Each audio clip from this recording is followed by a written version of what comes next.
Hi, everybody. Welcome to Coach Menachem Bernfeld on this beautiful Sunday night. Seems like the first night of winter over here. Really appreciate you for joining us. And like I say every week, thank you for joining. Thank you for posting on your WhatsApp statuses, emailing people about it, letting people know about it. Just speaking to Rabbi Yisroel Klienman, he was saying just the amount of people that come over to him. It's a chaver islach. People talk. People, it's a place to really get a lot of clarity on so many inyanim that we deal with. It's a sichos chaverim.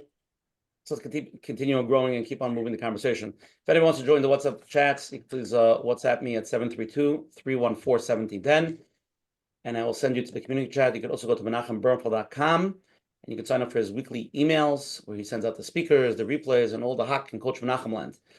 I'll also post in the chat soon the Coach Menachem WhatsApp community chat. You can click on that and join as well. I want to thank all the advertising sponsors, the Lakewood Scoop here in Lakewood, for always promoting us on the Lakewood Scoop. Yisrael, you're on the Lakewood Scoop. Check it out. Ellie and Arab for Five Town Central that promotes us always on the Five Town Central website, and the replays, and Chayla Kaufman, JCM for promoting some of the Jewish digital platforms.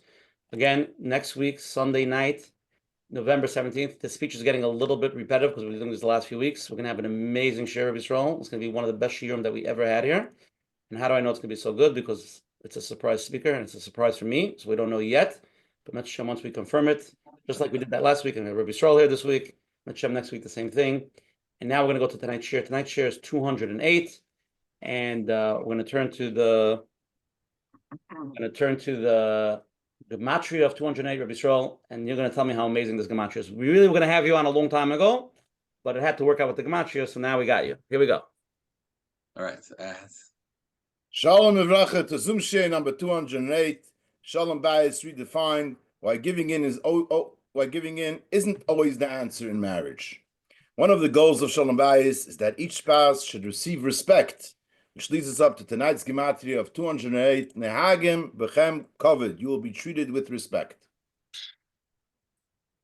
Now we're going to turn it over to Coach Menachem Bernfeld. He's going to open it up. Again, like I say every Sunday night, we could be doing a lot of other things tonight. Everybody has busy zachen to do, chasanas, weddings, who knows what else. But we're spending here late Sunday night to grow together. So, Coach Menachem, what are we doing here tonight? What are we doing? First of all, shkoyach about Anoya for the gematria. Every Sunday night he has the gematria, and I should help him some koyach mamshach zu sein. And tonight,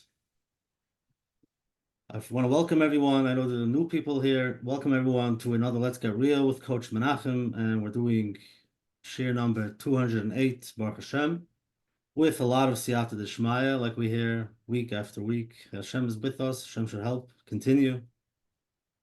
And here we are. Before we start, I want to thank all of those. I sent out the survey in the email. For those who didn't get it in the email, and you're not part of our list, send me an email that you want to join, coachmenachem@gmail.com, so you can get the updates. And the survey basically asking, people how to continue the growth, continue the conversation. We have Sunday night, different speakers, different ideas. And thank you for your response. Basically, people want, bigger groups, smaller groups, networking, ideas. And it's always good to have a safe place, a place where you can continue the conversation, something that's, challenges that people have to continue learning, to help them on the journey, different resources, connections. And hopefully, Metz Hashem, we're working on it. And hopefully in a few weeks, we'll be able to lay it out for the, I'm not sure on what platform, but if you have any ideas, always welcome, coachmenachem@gmail.com. Let me know what are your thoughts. And tonight, Shalom Bayis Redefined. Shalom Bayis is something that we talk about a lot, something that people are trying to figure out. There's different levels. Like I mentioned many times, people are like, Shalom Bayis, he gave up. It is what it is. You can't really change it, make it work. Or people are beginners, how to make it the best out of it, get better and better. And we know that it affects our chinuch and the atmosphere in the house. Just sitting at home, the ruach, the energy, it all depends in the relationship. Also important to know discussing tonight setting boundaries, being able to say, you know, this is what I need. It's not only in Shalom Bayis. This is in any relationship with your kids, coworkers, your neighbors. Anytime you want to have a healthy relationship, to continue the relationship, to be able to work together with others, you have to learn the skill we're going to be talking to you tonight. Not that easy, but it's something, it's a must, because if not, you get stepped on and basically burnt out. What I heard from a friend of ours, Mordechai Weinberger, he mentions many times, saying yes is always saying no. That means if you say yes in one place, you're saying yes somewhere else. And think about somebody who does chesed all day outside of the house. So basically, he's not home. So he's saying yes outside, but no at home. Think about somebody who, you know, a mother who's there for the kids, which sounds amazing, but she doesn't take time for herself. So sometimes she does have to say no for a few minutes to her kids so she can say yes to herself, so that she should be able to continue. Because, you know, it sounds like I'm doing the best. I'm there for my kids 24/7 and myself, never. But many find themselves burnt out and they just can't continue. So it's important. The idea of boundary is important in relationships, no matter where you are. So, Menachem, this is going to be our discussion tonight, but a real question is how to, in a healthy way, how do we do it? It shouldn't be in a way that the other person feels offended, feels that you're running away. How do we do it? And I want to thank Rabbi Yisroel for being here tonight with us. And this is the conversation of Menachem. We should have a lot of siyata d'shmaya, and we should be able to learn how to apply it in a way, in a healthy way, Menachem. Okay, Coach Menachem, beautiful. So, guys, let's get into it tonight.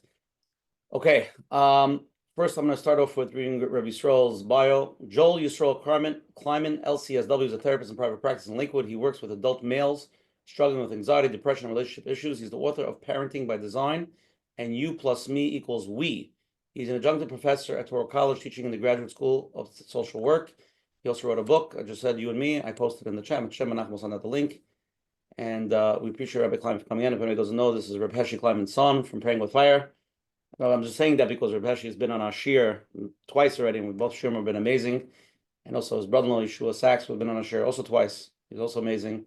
So it seems like your family is the shtickle Coach Menachem family. So Shem, the next family retreat, we're all going to go together. The greatest chus to have you here tonight.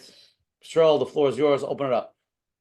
Thank you. Yeah. Any writing, any book skill that directly comes to Yerusha from my father. So it's nothing I was able to do. It's just I got it straight from him.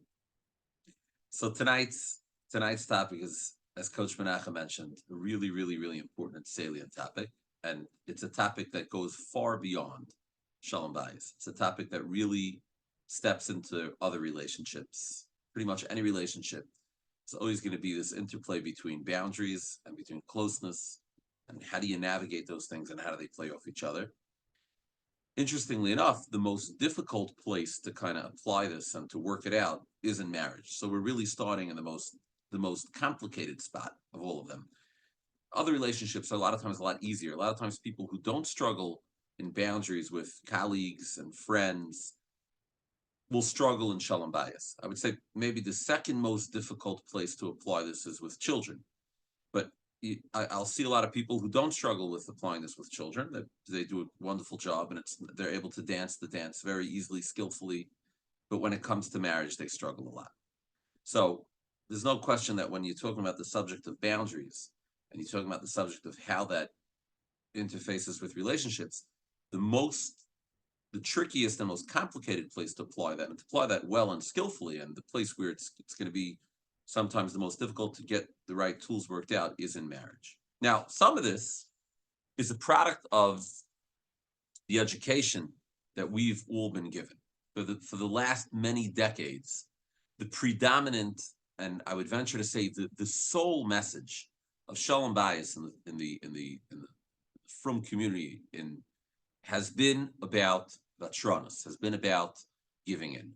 How, many Rabbanim get up there to say a Shalom Bayis shir, And they say this as if, to a certain degree, like this is they're the first person to say this tremendous new thought. And they say, you think that you'll do better if you are selfish and you go look at what you want? No, folks, it doesn't work that way.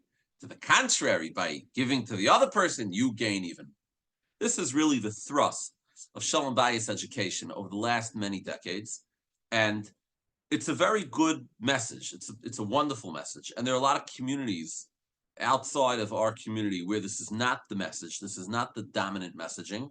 And it's very unfortunate. And a lot of people in relationships, and I think many years ago where this message wasn't pushed very much, people a lot of times acted in ways that we would look at today and we'd be quite shocked that people can treat their spouse this way, they can act that way. So I think there's no question that it's very, very, very good that this is the dominant message in Shalom Bayis in today's world, in the Frum community at least.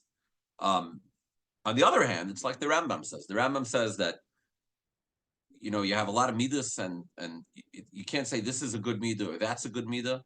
The Rambam says the key is to have the balance, the midah hamamutza, to be able to find the balance between the two ends of the spectrum.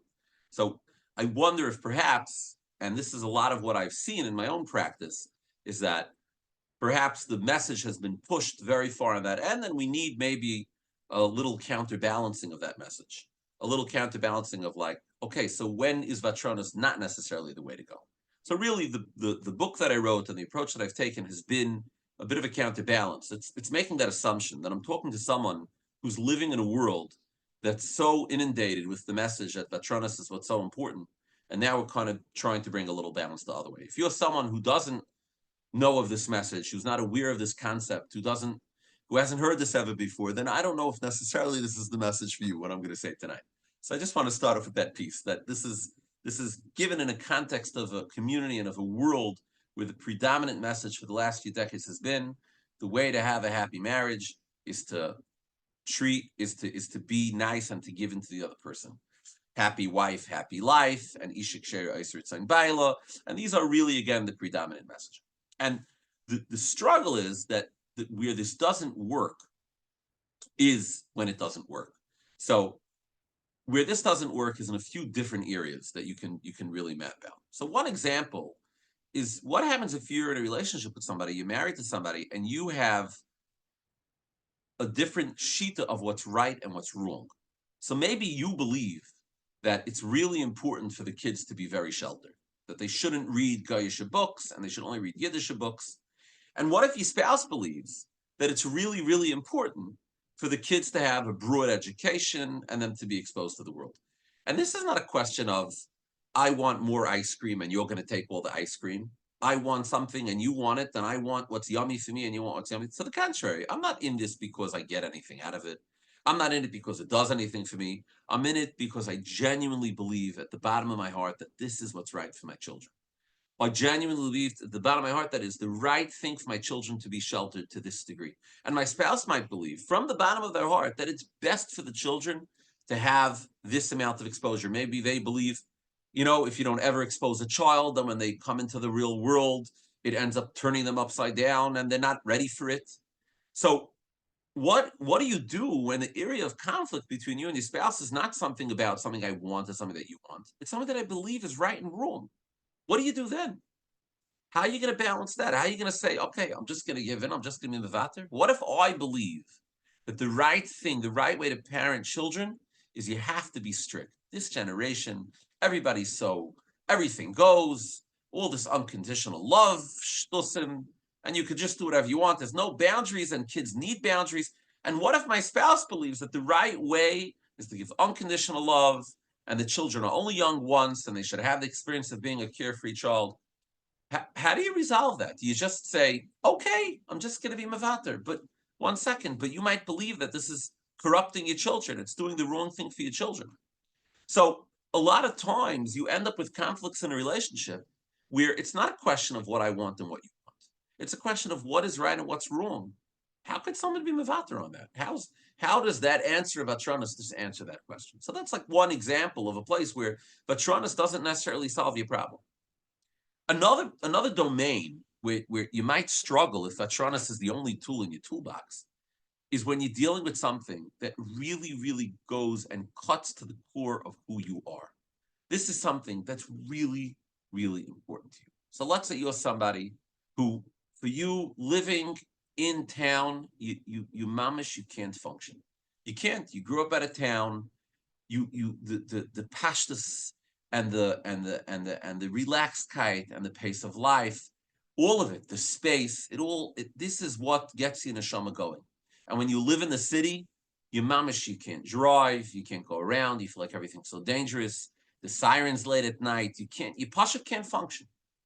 And what do you do if your spouse is somebody who, for them, adrab, to live out of town in the boondocks? I can't sleep unless there's sirens in the middle of the night.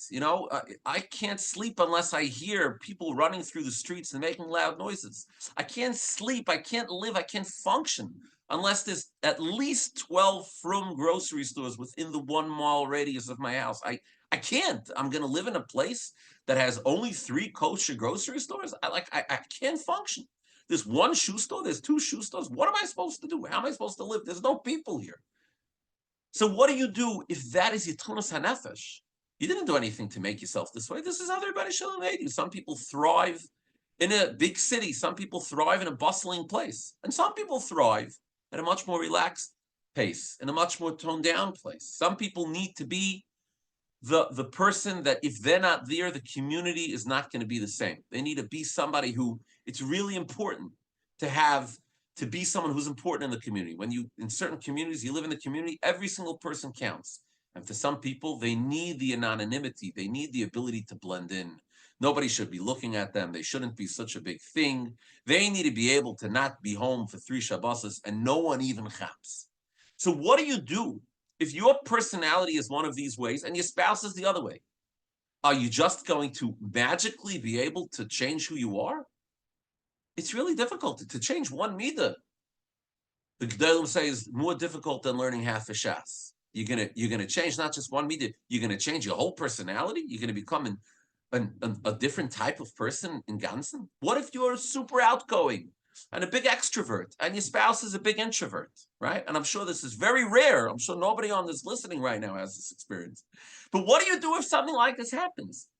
For an extrovert to become an introvert, that's not so pashut. And for an introvert to become an extrovert, not only is it not so pashut, it's probably not a good idea. That's how you get people who are dead, people who are not living based on the tchunas, based on who the Rebbeinu Shalom made them. So what do you do if you and your spouse are just fundamentally different people? One of you is extremely logical and one of you is extremely emotional. Again, I'm sure this is a very rare circumstance. What do you do when this happens? What do you do if one spouse is struggling with mental illness or with trauma and there's certain things that for them are too hard to do? And the other spouse cannot relate to these struggles at all, and the things that the spouse are asking them to do are things that for them are too difficult. What do you do if one spouse wants for them being able to live with a breitkeit and with and don't worry about the money, have betachin, and for the other person, it's like you have to be careful, you have to save. There are some people that's so baked into that tchuna that for them, they'll never have enough money. They'll never be able to spend all the money they have. But the feeling of being irresponsible, it cuts against every grain in the body. So what do you do if you and your spouse are different in this way? Are you just going to be mevater? Are you going to stop being who you are? That's a very tall order. That doesn't work very well. And I think the third domain is, what do you do when there's a buildup of a lot of small things that build up one after another, after another, after another. So, if you leave your shoes on the floor, it's not so bad. But when you leave your shoes on the floor, and then I asked you to put it away, and you left your shoes on the floor, and then you left your jacket on the table, and you left your hat on the table, and then you left your clothes out, and it's one thing after another, after another, after another, after another. You can move out there once, and twice, and 3 times, and 4 times, and 7 times, and 20 times. But after about the 475th time, it might start to wear on your nerves, and you might not be able to pull it off anymore. So what do you do when you pashut can't do it anymore? And what happens is, for many people, is that they explode, is that they let it out. And you have what's famously called the exploding doormat. You have a person, they're a doormat, they're a doormat, they're a doormat, they're a doormat, and then they explode. And even if this person is not a doormat in many areas of life, sometimes the person is an exploding doormat in a specific domain. The wife is the exploding doormat when it comes to leaving your stuff around the house. The husband is the exploding doormat when it comes to leaving on time for family trips. It's one time you can be civil, another time you can be civil, another time you can be civil, but after the 57th time, you can't be civil anymore. So what do you do when you end up being the exploding doormat? Is that the healthy way to do things? So these are all examples of where trying to be mevater all the time doesn't necessarily work so well. And what most people do is when this doesn't work is they double down. They say, you know what? I exploded. What I really need to do is I need to work on my vatronis. I got to get that vatronis a little more dialed in. And in essence, what you're doing, it's like you're saying, I took so much medicine that my stomach hurts. And I think the only solution is to take some more medicine to make the stomachache go away. And really, the solution in all of these cases is to be able to learn a whole different tool that, again, that most of us aren't taught and is not spoken about very much. And that's the tool of being able to be yourself, to be able to be who you are, instead of losing yourself, is to be able to be who you are. Now, being yourself doesn't mean that you walk up to your spouse and say, honey, the game's up, all right? Enough of the nice guy, it's over. It's time to meet the real me. That's not what this means. That's not what the tool is. It takes skill, it takes practice, it takes forethought, it takes planning. When you, it's a lot easier to say, honey, whatever you want. We'll do whatever you want, dear. It's a lot more difficult to be able to stand up for yourself and do it in a way that's skillful, that doesn't blow everything up. So while on the one hand, you don't want to be walking on eggshells, on the other hand, you don't want to just go ahead and stomp them all with a big hammer right away. So you have to be able to understand, you have to be able to have tools to be able to recognize when is it appropriate to set boundaries, how do I set boundaries, and what does that look like? So I'm going to give you a very brief overview of some of these pieces. So the first thing is that before anything, you have to be able to define what are the issues that actually are eating you. And we put them into three categories. You can pick as many categories as you want, but we have three. One of them is things that are, to me, a hashkafa question, a question of a value question. The other group is a group of things that are so important to me, they're just part of who I am. And the last group is the group of things that keep building up one after another after another. Once you've been able to define these different areas, you have to decide what you want to do with them. So sometimes the answer is, I do want to be mevater. I want to give the other person something, belev shalom, as a gift, hold no grudges. I'm not going to write it down in my mental ledger. I'm giving it 100%. Sometimes the right answer is, I'm going to do this, not because I want to give someone a free gift.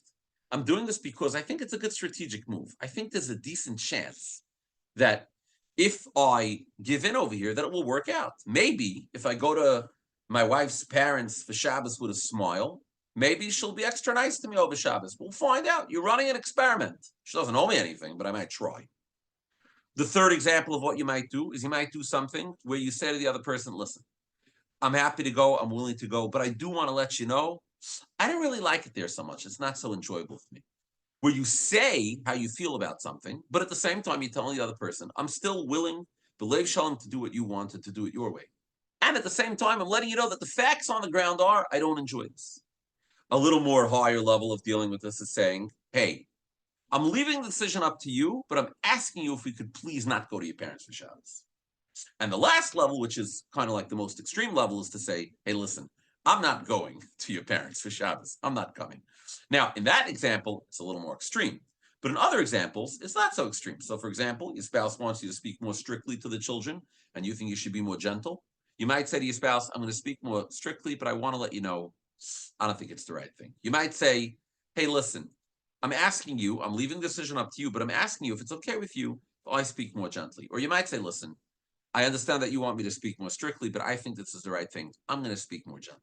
So these are different levels of setting boundaries. It's a level of setting boundary of telling someone how you feel. There's a level of setting a boundary of leaving the decision up to the other person, but requesting explicitly that they do what you want. And then there's a level of setting a boundary saying, I'm going to do what I think I should be doing, or what I believe is right, or what I would like to do, whether you like it or not, which obviously I can't do this in all cases. I can't force my spouse to speak a certain way. And then once you know where you want to set your boundaries and what level of boundaries, then there's a question of how you communicate those boundaries. And in order to communicate those boundaries, it's really important to do it in a way, and I think that maybe some of the questions that we'll touch on this, But it's really important to do it in a way that's respectful, that's kind, that involves validating and understanding your spouse's point of view and letting them know that we're not here to arbitrate or discuss or fight about what's right and wrong. We're only here to talk about, this is what you feel, this is what I feel. Now, based on what I feel, I might do something or I might request something. Based on what you feel, you might do something, you might request something. We are not here to fight about and discuss and try to paskin who's right and who's wrong. That's the easy way out, which doesn't work. We're here to recognize that there's two different people over here with two different points of view, and we have to work along with that. So I'll take that as the hakdama, so to speak, and now I think we'll take some questions, which might flesh out a little about of what we're talking about. Maybe people ask about specific scenarios, and we can kind of dig into this a little more. Okay, Yisroel Klienman, that was a beautiful opening. I think you opened like Pandora's box. I can see from the texts that are coming in. Again, if anybody wants to ask a question, please text Asher Parnas over here. Remember, live questions go first. As we understand the preface, anytime we talk about Shalom Bayis, we understand it's not about you, it's about your neighbor. So you don't even have to preface that. We know that, not even a problem. And we're here to really accomplish. Obviously, I can see Rabbi Kleinman is from the best of the best. So let's take advantage of him and ask him the questions. We're going to do a 2-question poll, and everybody answer to the best of your ability. It's anonymous. We just want to get a feeling from the crowd. These are the 2 questions. How comfortable are you with setting boundaries in your relationship? 4 possible answers. Very comfortable. I communicate my boundaries openly, and I feel confident they are respected. Number 2, somewhat comfortable. I set boundaries, but sometimes find it hard to express them fully or worry about my partner's reaction. Number 3, neutral. I feel okay with boundaries, but don't always think about them or discuss them actively with my partner. Or number 4, very uncomfortable. I avoid setting boundaries because I feel guilty, fear, conflict, or unsure how to communicate them.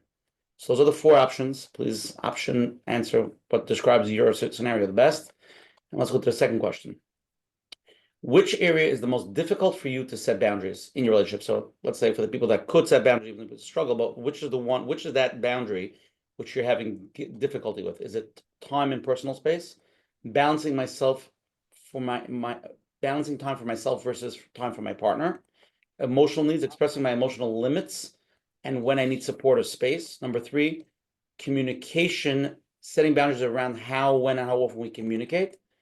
Financial decisions, which is a big topic in itself, setting boundaries about how, when, and how often we can. I'm sorry. Financial is setting. Hold on.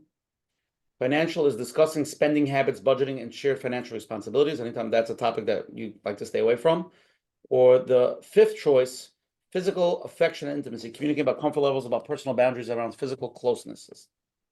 So those are the poll questions. Everybody, please answer.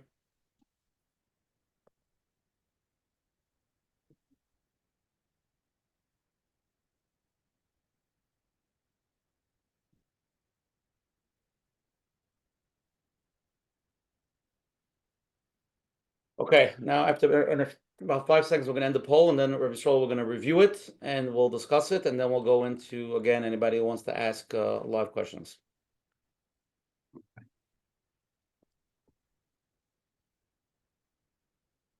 Okay, 5, 4, 3, 2, 1. Setting the boundary. I'm ending the poll now. Okay, these are the results. How comfortable are you with setting boundaries in your relationship? Rabbi Yisroel, listen to this. Very interesting. 20% very comfortable. 44% of people somewhat comfortable. I set boundaries, but sometimes find it hard to express them fully without worrying about my partner's reaction. 70%. 17% is neutral. I'm okay with boundaries, but don't always think about them or discuss them actively. 90% are very uncomfortable. I avoid setting boundaries because I feel guilty, fear, conflict, and I'm unsure how to communicate it. So if you take the 2 questions, if you take basically the bottom half, somewhat comfortable, neutral, and very uncomfortable, it seems like most people by far have this issue for whatever the reason is. Charlie, any comment on this, or you want to go to the second poll? Yeah, I think this is, you always get your 20-20-80 split, right? You 20-20-60 split. You get 20 on one end of the spectrum, 20 on the other end of the spectrum, and everybody else in the middle. So you have 20% over here very comfortable, 20% very uncomfortable, and everybody else is right in the middle. So this is, yeah, I mean, it's very illuminating and very, I would say, and pretty much very much what you'd expect with something like this. I think it shows to a very well-written poll that you actually captured the reality of what goes on out there in the world, Now, this is the interesting part. Which area is the most difficult for you to set boundaries in your relationship? 11% of people, time and space. 40%, the number one answer by far is emotional needs, expressing my emotional limits and when I need support or space. That seems the biggest struggle. Communication is 10%, financial decision is 18%, and the physical attention and intimacy, communicating comfort levels and boundaries, 20. And so basically, financial decisions, physical intimacy and affection, and emotional needs seem to be like the top three answers. Those are the big three. Yeah. And again, this makes sense. This definitely makes sense. This is emotional needs really kind of touch to the core of the relationship itself. How do I feel about you? How do you feel about me?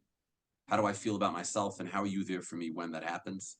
So that really touches to the core of the relationship, and physical affection, intimacy as well. And financial decisions, again, are one of the very, very big, it's one of the very big pieces that you see coming up a lot of times when it comes to conflict and different styles. Because again, a lot of times financial decisions aren't just about what I want and what you want. It's not about, hey, who's more selfish here? It's about what do I think is the right thing? Or what I think is the wrong thing. And a lot of times people struggle with that. There's no easy way out when it comes to those types of things. Okay. I guess we'll go to live questions again. If anybody wants to ask a live question, now is the time. And text me over here. And 1 second, I want to see. I have one person over here that wanted to ask. 1 second, Yisroel.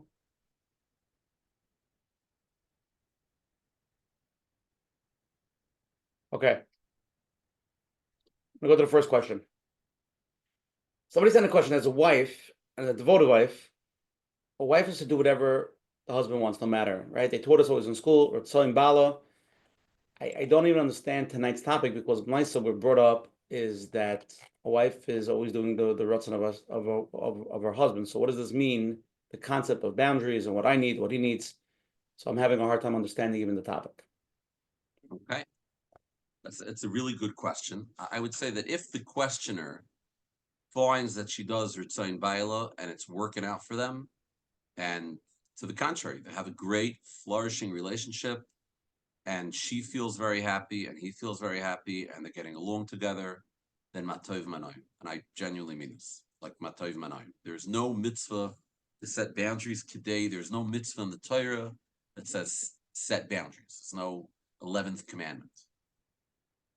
At the same time, the reality is that many women, following this same approach of Ishik Sher Eiser Tzai Baila, unfortunately find themselves being an Ishik Sher for quite some time, and then being very not Kshera when it all builds up and they can't keep it in anymore. And they end up criticizing their spouse, yelling at their spouse, treating their spouses very poorly, getting angry, getting frustrated, giving them the silent treatment, turning away from them, feeling anxious, feeling depressed, feeling sad, feeling hurt, feeling distant.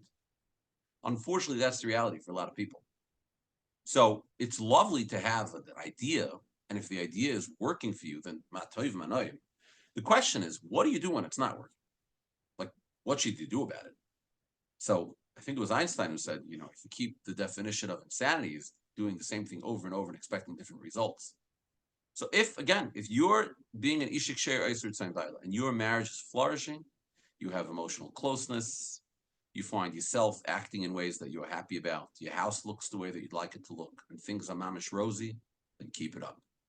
However, if you find yourself trying to be an Ishik Sher, and after a while all the resentment builds up and then it spills out in one very long tirade of, and then you did this, and then you did that, and then when that happened, this happened, and this happened, that happened, or you find yourself being critical or cold or distant or nasty or contemptuous, if you find these things happening to you, then it looks like you might be better served by adding a balance to that. So I'm not here to say anything of hashkafic import.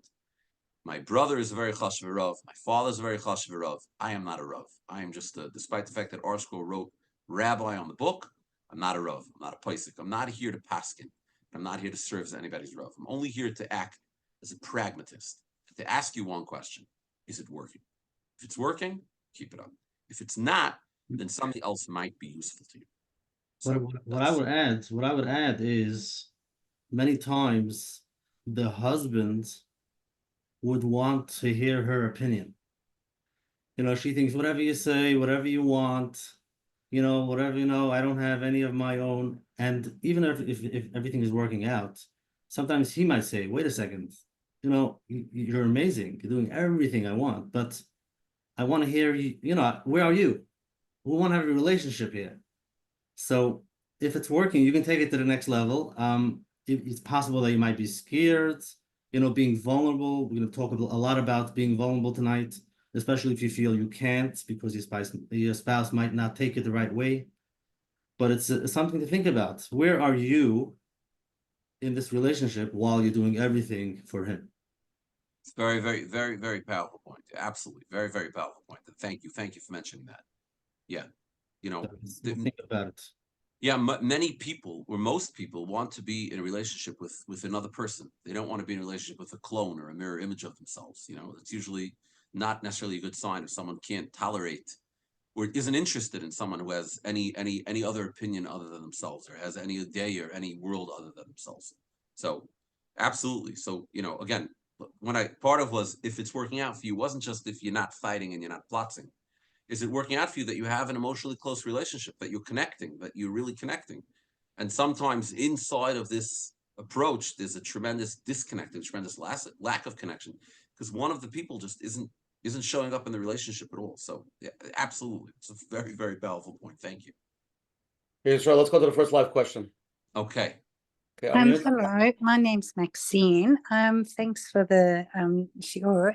I am curious because my husband grew up with a very ill father and spent many hours in the hospital, and obviously has quite a difficult relationship to hospitals. But on Saturday night, I was experiencing a lot of pain and I needed to go to the emergency department, and I was a little confronted and surprised because he did not offer to drive me there. I drove myself to the hospital. And I guess with that, he's always been very supportive husband, but I was very confronted by this and the fact that it wasn't a gesture that he would automatically do. And neither did I ask him to drive me.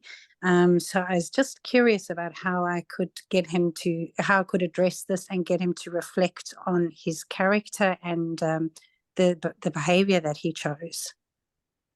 Okay. So first of all, are you okay? Yeah, I'm fine. Thank you so much. Okay, Thanks for that's that. the most I'm important back home. question. Yeah, Okay, thank you. that's good. Okay, that's good. So first of all, it's incredibly painful when you're in a situation where you're very vulnerable. You need to go to the hospital because you're in pain, and the person who you expect to be the person who's there to be a lifeline, they're the one who's supposed to take care of you. It's like, me and you against the world. So all of a sudden they're missing in action. So that's an incredibly painful emotional experience. And I'm struck that despite having such an experience, you were able to say two things, which really struck me.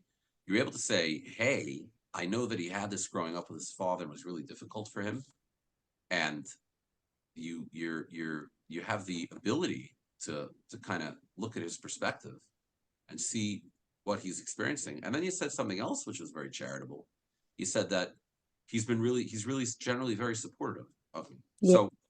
So I just straight off the bat, I want to give you a lot of credit that despite having experienced something which can be very, very painful emotionally, you are able to see and still have the enough space inside of you, so to speak, to look at him in a very charitable way and say, well, he's had these experiences growing up and he's generally very supportive. So I just want to say that, like, you're way ahead of the game over here, right? This is, that's really helpful, because it sounds like, and correct me if I'm wrong here, I'm going to guess and you'll tell me if I'm wrong. And I guess maybe I'm a little puzzled.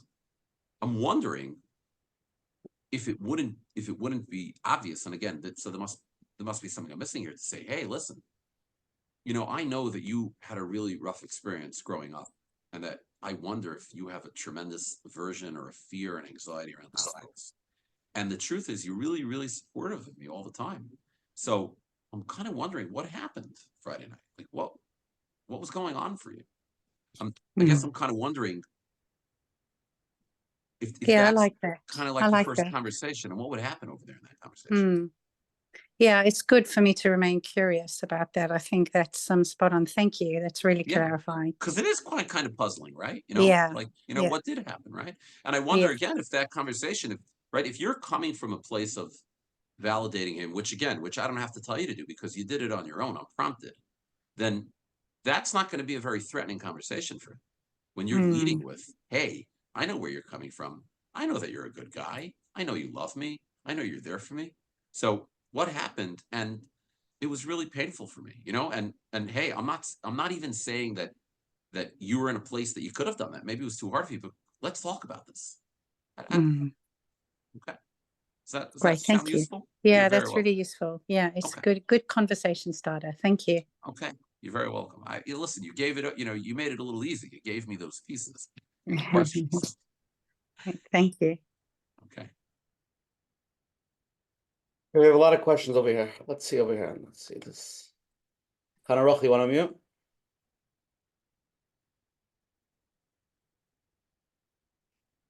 Okay. Let's go to this next one.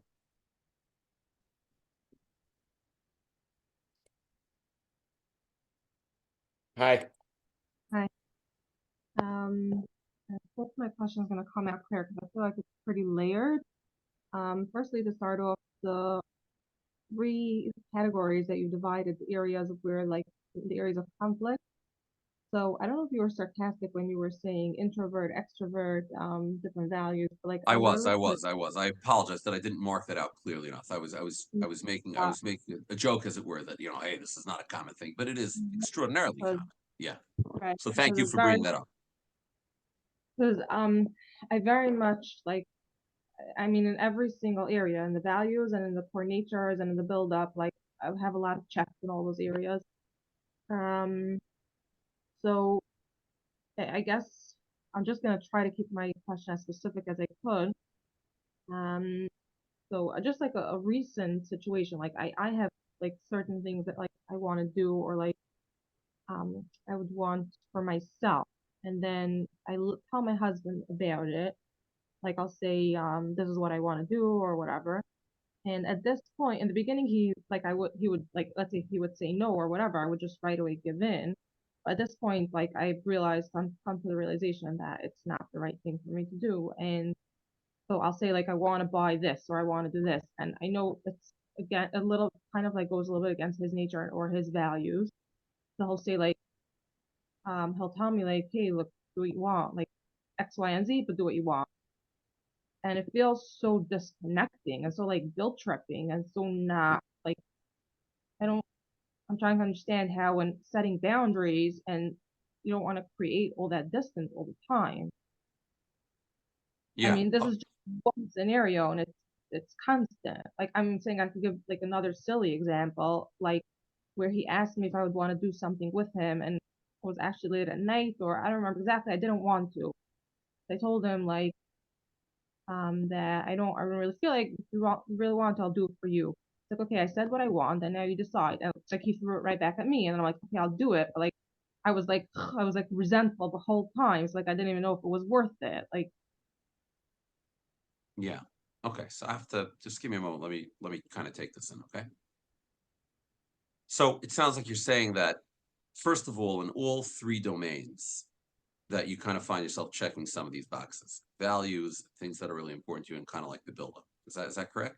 Mm-hmm.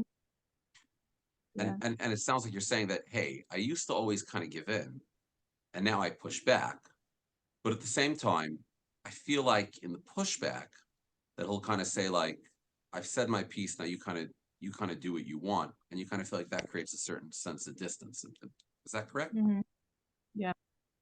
And because I know he's upset about it. I know he doesn't want me to do it, but at this point he feels okay, I can't keep controlling you forever, and he knows I'm upset about it. So hey, do what you want. So it doesn't feel it shouldn't be feeling it shouldn't be this. It doesn't feel like. It doesn't feel right. It doesn't feel connecting. It doesn't feel respect to anyone. Okay. So basically, Yisroel, it sounds like they're doing the boundary thing, but instead of it being with respect and growing to closeness, it's more like Okay, so like we'll do our boundary thing, but you stay on the other side of the fence. Yes, yeah. No, I'm hearing that. What I want to ask you specifically is, what would an ideal response look like for you? Like if you said to your husband, I want to buy XYZ, and he doesn't believe that it's the right thing to do, right? And at the Exactly what same you time, said. he recognizes that, listen, he's a person, you're a person, you Sorry, know, I like, missed what that's exactly what you said. What? like what do you wish he would say if you ask him, you say, I want to buy something, right?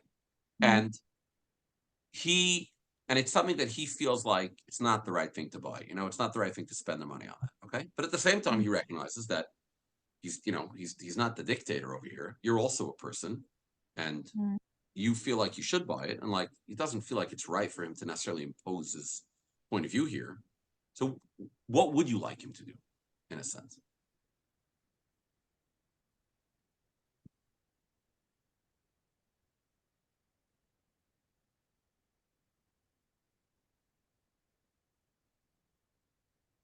Do I still have you over here? Yeah, I'm just thinking. Okay, that's I good. guess, Okay, no, keep thinking. That was good. I didn't want to stop there. I guess probably what came up was the validation before he goes to, like, he'll be like, whatever. I wanted to buy something that he didn't want to spend the money on, and I specifically said where I'm taking, like, I took on an extra side job, and I'm like, I'll pay with it with this money. I felt like this side job was what I specifically wanted to pay for this, and I would feel like he should validate that. Like, I understand, I know where, like, things are a bit tight and we have, like, expenses, but you exerted yourself and you put in the extra effort, so you deserve it now. Like, Okay. I think he should have been able to see that, my perspective, and be able to validate. Okay. You wanted him to validate you, or you wanted him to agree with you? Because there's a difference, right? Validate means, hey, I don't agree. I hear where you're coming from. I understand your perspective, but I don't necessarily agree with you. Or did you want him to agree with you? Well, he could have his own opinions. He could think that my side job should pay for the groceries. He's allowed to think that, but I don't think so. So I do Okay. want him to see my perspective. Okay, great. So then you're in a good spot. Okay. So you're saying that, hey, listen, I don't need him to agree with me. I'm not saying to my husband, you have to say to me, hey, honey, you're 100% right. You know what? I'm wrong. Now I see the truth in the light. That's not even what you want. What you rather want him, you rather want him to say, hey, listen, I hear where you're coming from. I can understand that you should feel this way. It makes sense to me that a person would see it this way. I personally disagree, but I can understand where you're coming from. Am I correct about that? Mm-hmm. Okay. So now that we've identified what you want over here, so now you can have a conversation with him about it. So I wonder what it would be like if you had a conversation with him and you said, hey, listen, sometimes I ask you something where you don't necessarily agree with where I'm coming from. Like you disagree with me. I wanted to buy that thing and you thought we shouldn't. And for me, it's really important that I feel like, even if you disagree with me, that you see my perspective, that you kind of hear where I'm coming from. Now, maybe sometimes I say something and you don't see my perspective at all. You just genuinely think I'm off the wall, and you cannot fathom how any rational human being in the entire existence of humanity could think this way. Maybe, granted. However, in the cases where I say something, and you could hear that even if you disagree with it, someone could feel that way and it could make sense to somebody, I would really, really appreciate it if you could say that to me. You could still say I disagree. You could still let me know that you don't agree with me. You could still let me know that you don't think I'm right and you don't think we should do it this way. And at the same time, I would be really comforted if you can let me know that you kind of see my point of view. Mm-hmm. How does that feel to you? Does that feel like a conversation you can have, or is it like, come on, this is ridiculous? I'm not so sure, but it's a good start. What's that? I said I'm not sure where that would go, but it's a good start, at least a good direction. Okay. I wonder if in the conversation about the thing you wanted to buy, if you could have said that. I wonder if the next time it happens, you can say, so you say, hey, I want to buy XYZ, right? And he says, well, I don't agree, but do what you want, right? And you say, first of all, thank you very much for saying that I could buy it. I appreciate that. And I understand that you don't agree. I hear that loud and clear that you don't agree. And you know what? If you disagree with me, then that's fine. That's cool. You don't have to agree with me. I don't expect you to agree with me. Like I'm I'm fine with you having your opinion. I want to know, I'm curious, if you disagree with me and you think I'm wrong, but you can kind of hear that I would think this way, or you think that like my position is like ridiculous and absolutely unreasonable and no rational human being would think that way. I wonder what does that sound like something like a kind of a sentence you could string or paragraph you could string together? Try. Okay. What do you think might happen if you tried that? Tell you the honest truth, I didn't even do it in a conversation. I did it in a text message because the conversation stands overwhelmed. Okay. Okay. I got it. Okay. So again, so I Generation wonder if Z. Generation Z. I wonder if a conversation about the conversation would be a good idea, right? Which would allow you to set up a space and say, hey, listen, before we kind of get into who's right and who's wrong, can I take a moment to let you know that I kind of hear where you're coming from? Like, money's tight, or, our values are XYZ. Now I'm wondering if you can kind of hear where I'm coming from. Before we get into who's right and who's wrong, what we'll do, I feel a lot more comfortable when I know that I kind of hear where you're coming from and you kind of hear where I'm coming from. Does that? Sounds good. Yeah. Okay. Give it a shot. All right. Let us know what happens. Yisrael, many people sitting here listening to the conversation, they're thinking, why doesn't he get it by himself? If I have to bring up this conversation, it sounds like so childish. If you loved me, if you, Menachem, if I ask them I want to buy it, obviously that means I want it. And if Menachem, if you loved me, you would know that that next Sunday night was a better week for me. You wouldn't have scheduled me this week. I know I didn't tell you that, but if you loved me and cared about me, you would have known that about me, right? Oh, yeah. So that's something that there's a significant amount of people who feel that way. And to be honest with you, I hear where they're coming from, right? I mean, there's definitely a level of there's a certain level of geschmack and yumminess and taken care of that we feel when someone does that. This is what Hashem does for us. Hashem gives us what we need. Terem ekravaniena. Hashem gives us things without us even asking for them. And there's a tremendous, tremendous feeling of being loved and cared for and cherished and thought about when someone is able to show up and do the thing for you that you wanted and you never even had to tell them. There's even a darga of someone does something for you and you didn't even know you wanted it until they did it. And then you're like, actually, they know me better than I know myself. It's the feeling that you get when someone does that, the geschmack, the emotional geschmack and the feeling of closeness is absolutely tremendous. I want to bring out that part that we want it. And when we don't have it, it brings up the emotions inside of us. And then we sit with the expectation. Let's wait another 2 minutes. Maybe he'll get it. Maybe let's wait and wait. Maybe he'll wake up. Let's wait another 20 years. Maybe the first the emotion, 20 were enough. Right? Yeah, exactly. Yes. And instead of having a simple open communication, that might be hard because I don't want that. I want them to get it. I want them to know. Yeah, and this is where the statement, the very famous saying, don't let the perfect be the enemy of the good, shows up, right? Yes, would the perfect thing be if the other person could read my mind? That would be absolutely incredible, And if it hasn't happened, and it's been 5 minutes or 5 days or 5 months or 5 years or 5 decades, at a certain point, you might want to cut your losses and say, let's go for plan B. Let's go for plan B. So I definitely understand why people want this and why people love this and why people would like this. And in a lot of relationships where there's open communication, this happens as well. To the contrary, sometimes open communication fosters this. You see, because if I tell my spouse that I really love gifts, and I told them this 3, 4, 5, 6, 7 times, by the 8th time, they might actually intuit it, and they might chap by themselves and do without me asking, and I'll get this feeling. So this does happen. And even in relationships with this open communication, you get chaptais and the other person does the thing that you want without you asking for it, and it feels incredible. But it makes sense that people want this all the time. The only problem is that, there's the perfect and the good, and we can't let the perfect be the enemy of the good. And unfortunately, most people are not mind readers. That's how Hashem made us. I'm like, they can't read. Sometimes they can. Sometimes we can read other people's minds and emotions, but very often we can't, especially when it's something that doesn't resonate with us, like something that we doesn't click with us in our personality. It's very, very, very hard to be able to intuitively sense that this is what the other person needs. It's kind of like, who would want that? Like, which Meshuggah would want that? The Meshuggah is your spouse. It's very hard to intuit that. As intuitive as the person you might be, but it's so far away from your personal experience. It's really hard. Even sometimes the other person says it. I tell people a lot of times, I say, I know, they say, I've said it so many times. I say, I know you, I think you're gonna have to say it a whole bunch more. Because when someone tells you something that doesn't make sense to you, you forget it very, very quickly. It's a very interesting thing. Someone tells you something and it doesn't click with how you understand the world. It's like a week later, it's like no one ever said anything. It's completely gone. It's off your radar. It's like, really? She she actually likes gifts? I mean, the gifts are so ridiculous. If you want something, go buy. Really? Are you talking?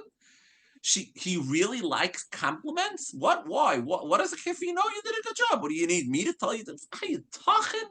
And even if the person said it 100 times, that's saying another 100 times, because it when something doesn't stim with you, it's like it slides off the table. It's like you put something that's very slippery on a table, and like one nudge and it's gone. You have to keep putting it back on the table, keep putting it back on the table. That's how it works. That's how people work. Okay, Maridik. Let's go to the next question. Yes.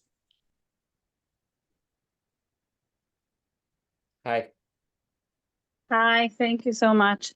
Okay, my question is more about when your spouse, let's say, is not emotionally or mentally, or struggles emotionally and mentally, I should say, and they tell your child things that are really not good for their chinuch, and you have to contradict them. So I'm just going to give an example that happened just the other day. My son needed to go to Marav Minyan. My husband was too tired or too depressed to take him. And said, just don't daven with a minyan tonight. So I have to step in and like, he needs to daven with a minyan, you know, like he's young and let's not get him into that. But it doesn't only come up with that type of stuff specifically. It can come up with many, many, many areas of chinuch. And I am constantly having to set those boundaries and having to contradict what my spouse says. We have talked about it. And he agrees, oh, I shouldn't do that. I know I really shouldn't do it. But when it comes to the moment, it just happens constantly. So I don't know what suggestions you might have to offer. Okay, so yeah. So first of all, that's a very, very difficult situation. It's very difficult. You want to present a unified front when it comes to chinuch, and you kind of feel like you have a gun to your head. Like, what am I going to let my son get the message that you don't have to daven with the minyan? Like, that's unacceptable. So you're very much stuck between a rock and a hard place. Like on the one hand, you don't want to contradict your husband to your child, and on the other hand, you can't let this message fly without a response. The first piece I'll say is that there's a very large. I think the hardest part of this question is more of a chinuch question than a Shalom Bayis question. So I'm going to punt on part of the question, and I would say you really have to speak to someone who's an expert in chinuch, and someone who's an expert in very difficult chinuch type of questions like this. This is a really, really thorny chinuch question. So I'm going to punt on part of the question, right? At which point do I prioritize from a chinuch perspective, not from a Shalom Bayis perspective, from a chinuch perspective, showing a unified front to my child versus having to make sure that certain message XYZ gets through them. So that's the first thing. I'm not coming as an expert in chinuch here, so I'm going to punt on that part of the question. On the Shalom Bayis piece of the question, however, is your husband reacting poorly when you do that? Is he upset when you're doing that? Or to the contrary, it's kind of like, yeah, he's agreed to you that he shouldn't do that. He kind of did it. And like, when you kind of come in and contradict him, he's like, yeah, whatever, that's fine. Or are you getting Shalom Bayis pushback here? Oh, so it really depends on the situation. For that situation, he realized he was wrong. In a situation, I guess, where he realizes he really is being wrong, he isn't as upset. I mean, he doesn't want me to contradict him in front of my children. In a situation where there have been times where he has been extremely mad at me for allowing my child, for doing what I felt was the best thing for my child, even though he said not to do something, and it was really the best thing for my child's chinuch to do something, and he's been really, really angry about it. Okay, and he was angry because he felt that he was right, that you're wrong, or he was angry even though he was angry. He was angry. He was angry. How could you tell him to do something that I told him not to do? Like that, or that I like who tells their kid not to listen to their father? Like it created a really big resentment. Like, what's wrong with you? You know? Yeah. Okay. That's fair. Okay. So the first piece here, again, there's a chinuch question, which you have to ask to somebody who's an expert in chinuch, who's someone who has big places, not like your next door neighbor. This is somebody who you have to ask to somebody who's an expert in chinuch. This is a very, very, very difficult question. You have to really present these scenarios one at a time and say, and in this scenario, what am I doing? And in this scenario, what am I doing? And maybe certain scenarios they'll say, leave it alone. You know what I mean? You shouldn't do that. Maybe certain situations they'll say, no, you should do that. So that's where I would start with, that you have a very difficult, thorny chinuch question, which has to be asked to somebody who's a bar samcha and a chacham, and I am not that person. So I just want to start with that. I think that once you've done that, once you've asked that question, and you have clarity from someone who you can trust onto what the right move to do is, that's when you can have a conversation with your husband, and you could say, listen, I've asked, and by the way, if your husband agrees to ask the question together with you, then if you both can listen to somebody together, that's great. If you Not won't, happening. okay, if he's not going to ask to somebody, then you're going to say, listen, here's the story. I understand that, you feel very strongly about A, B, C, D, F, G. On the other hand, I feel very strongly about this question the other way. And I respect the fact that you feel that way. I understand that you feel that way. I understand your perspective. And at the same time, while I understand your perspective, I have a different perspective. And I'm not here to try to put you down or contradict you or disrespect you. I'm doing something that I feel I have to do what's right for my child. And by the way, just because I feel this is right for my child doesn't mean that I am right and that this is the right thing for my child. It's only what I believe is right. Just because I believe it's right doesn't mean it is right. And in addition, I went and I asked Rabbi Planey or Rebbitzin Planey or whoever Planey, and I was miyaitz with them, and they said, when it comes to this, I should do this. When it comes to this, again, and I'm not saying that they're right. I'm not saying that they're Hashem. I'm not saying that you have to trust what they say or agree with what they say. That is not what I'm saying. I'm only saying that for me, I don't have a choice because I have to do what I feel is right when it comes to my child. I have to do what I feel is right. Just like you feel like you have to do what is right, and it would be wrong for you to do what you feel is wrong for your child. I have to do what I feel is right, and I have to do what I feel is right based on who I spoke to and who I trust, and what they and what they've been miyaitz me is right, and I think that I have to do that because it's just the right thing. Mhm. So this conversation is not a conversation of you trying to prove him wrong. It's not a conversation of you trying to get him to agree with you, because it's never going to happen.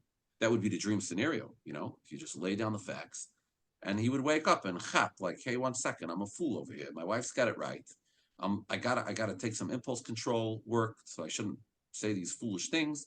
Shouldn't say narrow stuff to the kids. I should shut it down and put her in charge. That would be great, But that's not going to happen. It's not going to happen. I know it's not going to happen. So again, let's not let the perfect be the enemy of the good. The good in this case, which is not perfect, is you coming and saying, I understand your point of view. And I understand where you're coming from. And I understand why you're doing what you're doing. And if I was in your shoes, I'd probably do what you're doing too. And I feel the other way. And I've been miyaitz the other way. And I, in good conscience, have no choice but to follow the das that I have over here. So what this conversation does, it doesn't make you best friends. And he's not going to be happy. He's not going to like this. And it's not going to feel all warm and yummy. And at the same time, it's the good here. This is the best you can do out of a really, really rough situation. By laying down, I'm not trying to convince you that you're wrong. I'm not trying to convince you that I'm right. I'm not here to say that I know the right answers. I'm not even here to say that the people who I asked of the Das Torah asked the right. Because if you don't agree with that, who am I to claim that objectively I'm right and you're wrong? And at the same time, and this is not personal, I'm not here to get you, I'm not out to contradict you. I wish nothing more in the world than I wish I would feel the same way that you feel about these things. And I wish that when you tell Shlomi no, he can't, I wish that I would hold that way in Shitas Chinuch, and that my Rabbi would tell me that, and that I would want to do that because that would be great. Because I respect you and I care for you and I love you and I want to be able to be on your side and back you up and look at the kids and say, this is what Tati said, Kultov. And at the same time, unfortunately, I'm stuck. I'm stuck. I don't have a choice. So this is not great. It's not perfect. We're not going to solve the whole world. What we're going to reach, hopefully, is after doing this enough times, it's not going to be terribly shocking for him when this happens, and you'll be able to take out some of the fighting of it, the personal animosity of it, the disrespect of it, by letting him know that you respect him and you wish this wasn't going on, and you push it up a gun together. You have no choice. Okay, can I ask you on the timing for this? Because I don't feel it's good to have the conversation while he's in the middle of being angry. Spot on. Correct. Your instincts are bang on over there, right? But he gets even angrier when I say I think we should discuss it later. Yes. So, you know your husband better than anybody, most likely. There are some people who there's a good time to talk about it with them, and there are some people where there's never a good time to talk about it with them. So if there's never a good time to talk about it with him, then guess what? You're going to talk to him at a time when it's not a good time to talk about it. And that's all there is to it. There's just no solution to that. We can't, unfortunately, manufacture a good time. If he's the type of person that this conversation is never going to be a good time. However, if there is a good time, or there's a not as bad of a time, then it's probably useful to try to seize that time. And it's probably useful, again, to walk into the conversation, and you want to buffer it with a lot of lubricant. You want to add a lot of springs over here. When you drive on a road with a lot of potholes, you want to make sure your car has good shocks. So the shocks don't fix everything. They don't make the potholes go away. They won't make it that your tire won't get a flat, but they can make the ride a little less bumpy. So you want to try to temper this and do it genuinely. Like genuinely, I love you. I care about you. I respect you. I wish that I would believe the same way you believe, because I want to be on the same page as you. This is not fun for me. This is miserable. This is terrible. I hate it when this happens. I'm stuck. I have a gun to my head. And then back to, and I love you and I respect you and I care for you. And I wish I could be on the same page. Is that helpful at all? Definitely helpful. It's hard to get that, like, I love you, respect you conversation flowing when you're dealing with this. Yeah. Oh, absolutely. Absolutely. It's difficult, and it's gonna require you to kind of dig down a bit, right? What was it like when you were dating? What was it like when you first got married? What was it like? When are the times when you look at him and you're like, okay, wow, that's my husband. That's great. I'm so proud of him. I'm so happy I married him. You did marry the guy. So at a certain point, you felt that way. You felt that way about certain traits of his. You felt a certain way about him as a person, or certain things he did. So dig into that. Take a moment to think about that, to focus on that, and to connect with that.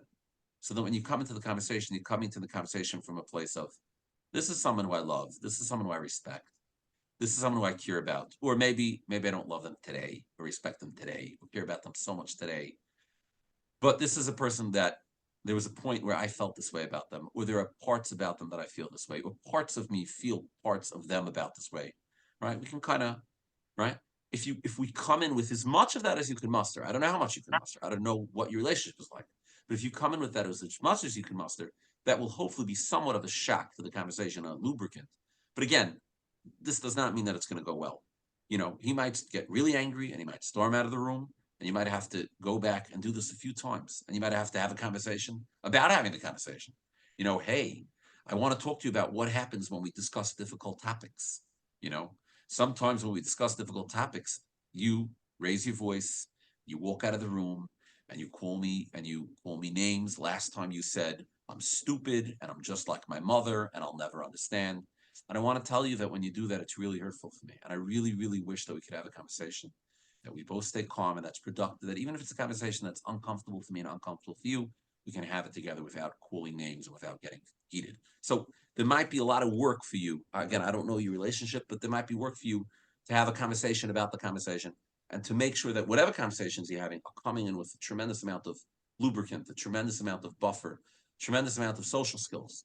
You come to the store and you want to tell them, I really need to return this outfit because it's quite frankly disgusting and the quality's terrible. It's not what you say. You say, listen, I do have to say that maybe the quality wasn't so up to par. I would maybe perhaps expect something a little better. But if they push back and say, we're not taking the return, you hang in there. You're like, no, really, really, really the quality is not something I could accept. So you're going to return that dress no matter what because it was defective. But you're not going to look there and say, I could have gotten something 10 times better on AliExpress. Are you people crazy? You charge me $500 for this? So you want to bring a lot of social and emotional lubricant in the conversation as much as you can, but it doesn't mean that it's going to be a yummy, fun, easy, wonderful, comfortable conversation. That's for sure. That I could tell you for sure. Okay, so thank you. I hope that answer was incredibly unsatisfying, because it's not. There are no perfect answers to these questions. It's more about, let's not let the enemy be the enemy of the good, and let's not let the good be the enemy of not as bad as it could have been. So sometimes the best you can do is not as bad as it could have been, which is really, really helpful. When you're stuck a lot of times, it's because the right answer is an answer that's bad, just not terrible, and you don't want to go there because it's bad, but that's really the right way to go. Is that okay? People are stepping on eggshells and just trying to figure out how to have that conversation. So Yes, they and might when have you're to stepping, yeah, reach yes. reach out to you to help them out, maybe come up with a script, but sometimes that's not so easy. No, it's a lot of Yeah. it very difficult. A Yeah. lot of times it's very difficult, and some people are very emotionally volatile, and they blow up and they explode and they start, and again, I wrote a book about this. There's some scripts in there, there's some examples, and there's not just examples of everything working out very nicely. Like I have in the book a lot of examples of a conversation and it works out great, but then in the next chapter I say, but what if it didn't work out great? What if the husband escalated and started calling the wife names? Now what does she do? So it kind of walks you through a little mikala lakovid, from the easy cases to the more difficult ones. So that's Amazing. I try to give a range of. Okay, so here's a question somebody sent in. I find cell phones in our marriage to be complex and confusing issue. Sometimes I feel like I'm in my own world. I use my phone like everyone else, but my wife often says I'm ignoring her and goes about very derogatory manner of saying it, which leads me to apologize and try to move on. However, when she gets on a call or is focused on something on her phone, she seems to get just as absorbed. When I try to point out that she's doing the same thing, she insists it's different. I'm not sure how to handle what feels like a double standard here. That's a multi-layered question. Good question. It's a multi-layered question. There's a few points to address over here, and I think that one of them, I'm just going to use it as a springboard really into a very, very critical topic, which we just bumped into a couple seconds ago. There are some people that when you try to set boundaries with them, and when you try to have a conversation with them and let them know what's going on, they throw a tantrum. I don't have a better word for it, but they throw a tantrum. They'll scream, they'll yell, they'll call you names, they'll use what I call illegal conversation tactics, where they're trying to undermine your point, you being just like your mother. They'll use straw man arguments. So you're basically saying that you don't care about me. They'll use a whole bunch of tactics that make it, quite frankly, impossible to have a normal, respectable adult conversation about a topic where I could say what I feel, you could say what you feel. We can explore each other's points of view. We can discuss how we differ, and maybe we'll never agree. There's some people who, when you try to have that conversation with them, you can't. And what often happens when you try to have the conversation, the way someone feels like when they're in a relationship with somebody, they feel like they're walking on eggshells. And I think that might have been part of the 20% of the poll, right? I avoid setting boundaries because I feel guilty, fear conflict. I'm unsure how to communicate them. A lot of times I'm very uncomfortable setting boundaries because if I do, my spouse is going to blow the roof off the conversation. They won't talk to me for a week. They'll give me the silent treatment. They'll treat me with contempt. They'll yell, they'll scream, they'll become emotionally abusive, they'll become physically abusive. So part of what this person mentioned over here is two things. They said, hey, 1 second, there's a double standard. But part of what you mentioned in your question is they'll use derogatory terms when they talk to me about this, right? So when I can't have a conversation with you, when I try to have a conversation with you and you blow it up, then it gets very difficult to do what the appropriate logical thing, because the appropriate logical thing in this thing is for him to sit down and have a discussion with his wife about the double standard, which he says he does, and she says it's different. The next appropriate move is to drill in and get really curious. What does different mean? Help me understand. Like, genuinely help me understand what's different. Maybe his wife will say, what's different is that you have your conversation, you're on the phone during dinner time when the kids are around. When I do it, it's not when the kids are around.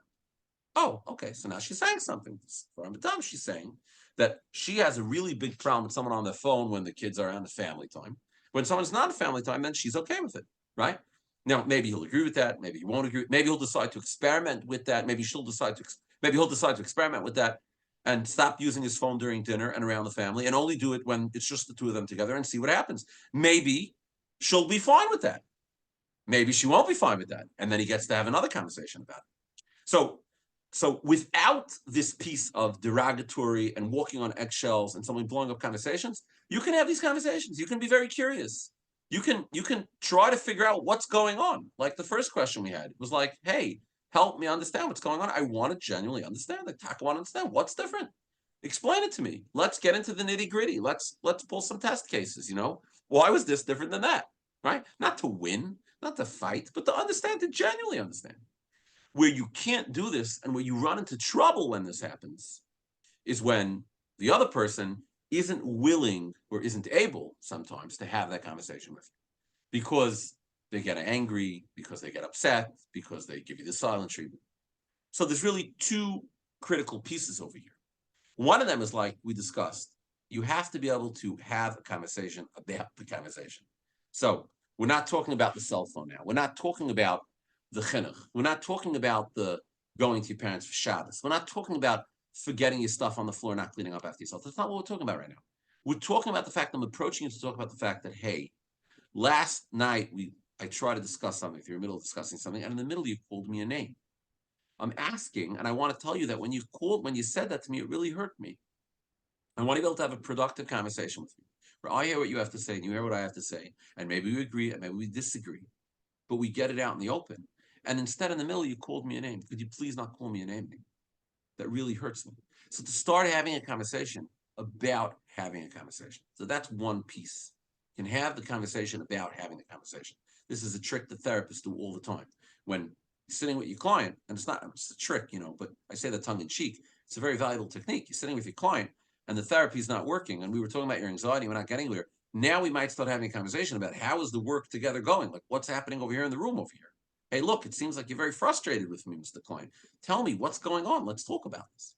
So it's very helpful when you have a lock and you're trying to open it with a key, but the key for the lock is inside another lock box. So then what you have to do is you have to first open that box, then take out the key and then open this. So you have to be able to unlock the ability to have a conversation. That's one piece. Another piece, and this is no less critical, is the fact that you must learn and you must develop the ability to be okay when your spouse is not okay with you. So your spouse is giving you the silent treatment, they're angry at you, they're upset at you, they're not happy with you, they're not being warm with you. You must develop the ability, and for some people this is very, very difficult. You must develop the ability to be comfortable and okay with yourself. One trick to do this is most people have things that they don't do because it's not right to their spouse. A guy maybe wants to go play basketball with his friends, but it's not right. His wife, he works hard all day. His wife wants to see him. He's home at night. It's not yosher for him to go out and eat cholent and hang with his friends. It's just not fair. She wants him to be around. Maybe the wife wants to go to New York to go shopping, but it's not really going to be so right. Her husband's home, When your spouse is really upset at you and they're not treating you very warmly and nicely, it's a really good time to say, listen, if you don't want to hang out together, that's great. I'm going to go hang out with the boys. We'll go play some basketball. So again, this is not a technique to get someone, to shtach somebody, or to win a fight. This is far different than that. When you have the ability to enjoy yourself and to be happy and calm and comfortable, even when your spouse is very upset at you, you don't have to fold in the face of their displeasure and their anger. And you don't have to fold in the face of their disappointment with you. And that allows you to keep a boundary, because the number one reason why people don't keep and set boundaries is because if I don't do and I don't toe the party line of my spouse, they'll be upset at me, and I cannot tolerate, I cannot function. I'm too enmeshed with my spouse, I'm too codependent. I cannot function when my spouse is not happy with me and smiling at me and warm and yummy with me. So when you think about almost every Shalom Bayis scenario where someone is swallowing something that they don't want to swallow, sometimes you swallow them because you believe it's the right thing, you think it's a good thing, but when you're swallowing something you don't want to swallow, it's because I have a gun to my head, and the gun is the emotional gun of my spouse won't be sefrieden with me, and that I can't tolerate. You must develop the ability to tolerate, the ability to feel good with yourself. Find a hobby. Like I tell people, get a life. Find something to do that you enjoy, that maybe you don't do, but when your spouse is not happy with you, that's when you're going to pull that out of the freezer. That's when you're going to pull that thing out Yisrael to is go give you're yourself walking a good on a tightrope, because that could also cause like a nifrit also in the relationship. Anytime there's a fight, it's like, oh, I'm gonna go play with my friend's basketball, which causes. Correct. You Absolutely. have to clarify what you're saying a little clearer. Absolutely. There are many people who use this as an avoidance technique, right? Like, we're not getting along. Shalom, see you later, right? Yisrael said. What Yisrael I'm advocating. What's that? Yisrael said to do that. Right, exactly. So obviously nobody here on this conversation is avoidant. Chas v'shalom. Again, I'm speaking tongue in cheek, right? I'm saying more like this. The time when this is appropriate is in a very, very specific scenario. And that is when I've gone ahead and expressed my boundaries. I've expressed how I feel. I've made a request. I said that I'll do something, or I've acted in a way that my spouse isn't happy about. And instead of responding to me respectfully like an adult and saying, you feel A, okay, very good. I feel B. You want A, I want B. Let's talk about it. Let's handle. All of a sudden, they're giving me the silent treatment. They're snapping at me. They're nasty to me. They're talking down to me. When I'm doing something that when I didn't do anything wrong, all I did was try to have a conversation or try to do something that I felt was the right thing to do. And I genuinely believe it's the right thing to do. I'm not doing anything, I'm not doing any avla to anybody. And they respond in turn by trying to punish me emotionally, by withholding affection, or by bringing anger and on me. That is when I have to be able to resist that and halt sich stark and hold strong with my position, if and when it's a position that I've taken after clear deliberation. So, for example, in the example of, it's also easier for a man to do than a woman, because a man has the ability to do that. Yes, is more tied yes, down. Yes, absolutely. There's no question that very often men have a temperament, and again, I wouldn't stereotype all men one way or the other. There's obviously a lot of crossover, but very often men have a temperament that they're able to disconnect emotionally, in a sense. At the same time, ironically enough, women very often are far more in tune with what makes them happy, and they're far more in tune with what picks them up and does something for them. So if you ask a guy, like, what could you do to make yourself happy when your spouse is unhappy with you? A lot of men will just shoot you a very blank look. A lot of women will say, oh, actually, now that you mention it, I got A, B, C, D, E, F, and G. And what they need is the encouragement to say, okay, well, you know what? Go do A, B, C, D, E, F, and G. So if some of our questioners that we had, in the example of the one with the Shalom Bayis, if this person said, with the child, I spoke to my people, this is what they told me to do. I wish I didn't have to do this. And in response to having that conversation, her husband gave her the silent treatment for 3 days. Then she should whip out her diary of the things that she wants to do that give her a good time, that help her feel good about herself, and start doing them. Like, that's where, for self-care to survive. Correct. Self-care when you've sat down and you are doing something that is the right thing. You're not reacting. You're not trying to punish your spouse. And you're like, hey, look, this is, by the way, the difference between boundaries and a punishment. A punishment is where you misbehaved, you're going to get a patch now, and there's nothing you can do to avoid it. Like, this is here to teach you a lesson. A boundary, I'm not here to teach you a lesson. The minute that you're ready to play ball, I'm here. I'm ready. I'm ready to go. You have this with parents as well. People talk about alienating parents. It's a very hot topic, right? There's a difference between alienating parents and setting a boundary with parents. Alienating parents means, I don't like the way you are, so I am never going to talk to you again, or I'm not going to talk to you for the next year. A boundary with parents says, listen, the last few times I've spoken to you, you've started putting my spouse down to me and telling me that I should never have married them. That's not something that I can tolerate. So the next time that we're talking, if you're going to put my spouse down, I'm going to hang up the phone. And if you're not going to commit to have a conversation where you won't do that, then I'm not going to call you on Erev Shabbos. I'm not alienating anybody. The moment she's ready to play ball or he's ready to play ball, I'm here. I'm ready. But there are rules to the game. That's the difference between a punishment and alienation. That's the difference between what we're doing over here as a healthy move versus an unhealthy move. So you're saying after having that healthy communication, after saying it in a healthy manner, and the response is with, the Unhealthy. bedroom, then the idea is don't fall apart. Correct. Don't fall apart. Now, my question is, to continue this conversation, this is unacceptable. How often, if this happens very often, And twice a week they talk only once because they're always not happy having conversation. Whatever they do, whatever they say, they're silent treatment. What do they do? What do you do in that relationship? It's a great question. Okay, and unfortunately, some relationships look like that. There are some people who are ill and they're unwell, and they can't regulate themselves, and they get very triggered. And a lot of times, it's from a combination of the temperament that they have and how they grew up and certain traumas in their life. And it's a tremendous rachmanis on them. And at the same time, it's a tremendous rachmanis on their spouses.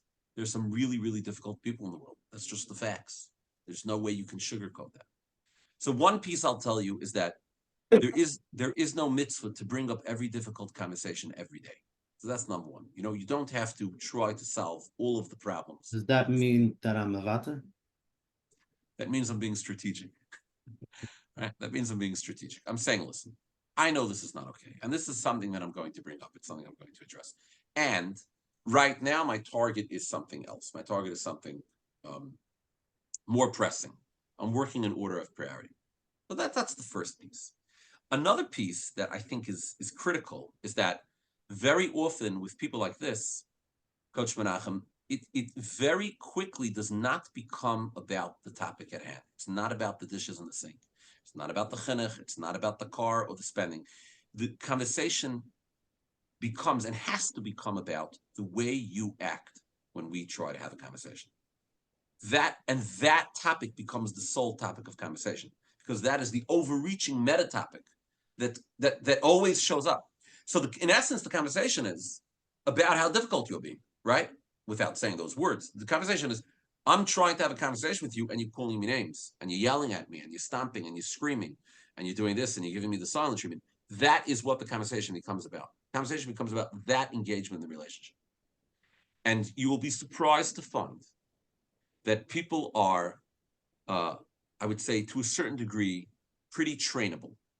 So if every time your spouse throws a tantrum, you have backed down and they've gotten away, you have helped train them to throw more tantrums. It's just like little children. If every time your 2-year-old throws a tantrum, he gets a lollipop, I can guarantee you that he will throw you more tantrums more frequently and more intense. And at the same time, if you begin standing up to the tantrum, again, not yelling and screaming, not cursing him out, standing up in a firm, calm, respectable manner, and not being affected by the tantrum. And this is critical in parenting, that when my 2-year-old screams, you're an ichitati, if my heart breaks when he says that and I fold like a cheap suit, it's all over, right? I have to be able to have my 2-year-old say ichitati and feel okay with myself. And if I don't feel okay with myself, go not feel okay with myself in my room where he doesn't see me. I have to be able to hold the line and be able to find something that holds me together, because if I collapse when he says echitati, I'm done. So, but once you've done this, once, twice, 3, 5, 7, 11 times, at a certain point, their behavior, the tantrums, aren't working anymore. They're not working, they're getting pulled out. Let's clarify. You're saying basically, in short, that if somebody has a tendency to not communicate well after you're trying to communicate to them, and then you fold, that becomes the new way of relationship. So basically, they want something, you try to have a conversation, they just scream, yell, act derogatory, and that's how they get what they want, and this becomes the cycle. Correct. Without them, by the way, a lot of times without them even consciously being aware of it. It's not like they're planning and plotting, like, haha, here's what I'm going to do. I'm going to yell out and curse my wife, and then she'll do what I said. That's a lot of times it's not intentional. It's automatic. It happens by itself. The 2-year-olds, when a 12-month-old, isn't sleep trained and yells to come out of her crib, and then you take the baby out of her, she's not sitting at cheshboning, stroking her long white beard, coming up with a strategy. She just gets automatically trained like that. So this thing happens at a level in your brain that is very often far below conscious awareness. And the other way as well, by the way, the training is a very interesting story about this. There was a professor who was teaching his class about shaping and how you respond to someone shapes the behavior. So the class decided amongst themselves that they were going to shape the professor's behavior. Every time he lectured on the right side of the room, they started not listening and talking out loud. And every time he lectured from the left side, they would all pay focused attention. And by the end of the year, he was lecturing from a stool in the corner in the left side of the room. And on the last day of class, they confronted him. They told him, by the way, we just want to let you know, we've been running an experiment on you all year. We've been shaping you to sit in the corner. And he flatly denied it and said, no, he's always taught from a stool in the left corner of the room. This is where it feels more comfortable for him to teach.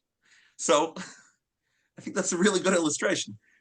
It won't necessarily be that a light bulb goes off in anybody's head. It's not like all of a sudden they're going to be like, aha, I think you're right. I think we should have adult conversations now. It's just going to be more like sometimes you walk into a room and there's chocolates on the table and you kind of feel like you want to eat them. And sometimes there's chocolates on the table and you're like, I'm not in the mood. It's going to more be like, this is what the automatic response is, or it's not the automatic response. But it's going to be focused on how you're training the other person. If you're able to be calm, comfortable, and okay with yourself, well, that tantruming, that's going to go a really long way to helping shape their behavior.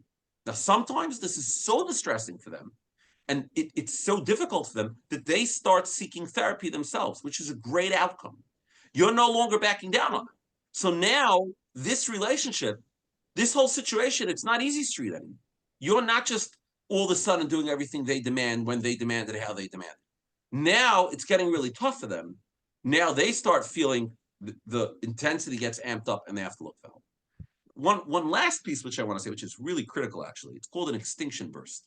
You should know this when it comes to parenting children and the spouses as well, when it's relevant.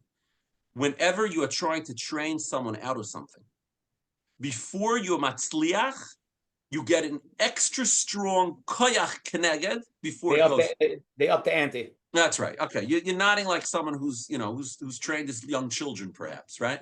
Where right before you're about to end the tantrum, he triples down, and then if you halt start, boom, then it disappears and it falls off a cliff. The same thing with people as well. So sometimes when you start doing this piece, you actually get an intensification. But if you hold on and you hold strong and you halt stark with your basketball game or your manicure or whatever it is that allows you to not be affected or to be less affected by what's going on, that's when it tamps down. And then magically, like nothing ever happened, the next time maybe this behavior doesn't trigger. It's fascinating. If you're not looking out for it, you won't notice it. You'll be like, oh, it's really weird. I don't know. They don't seem to do that anymore. I don't know why.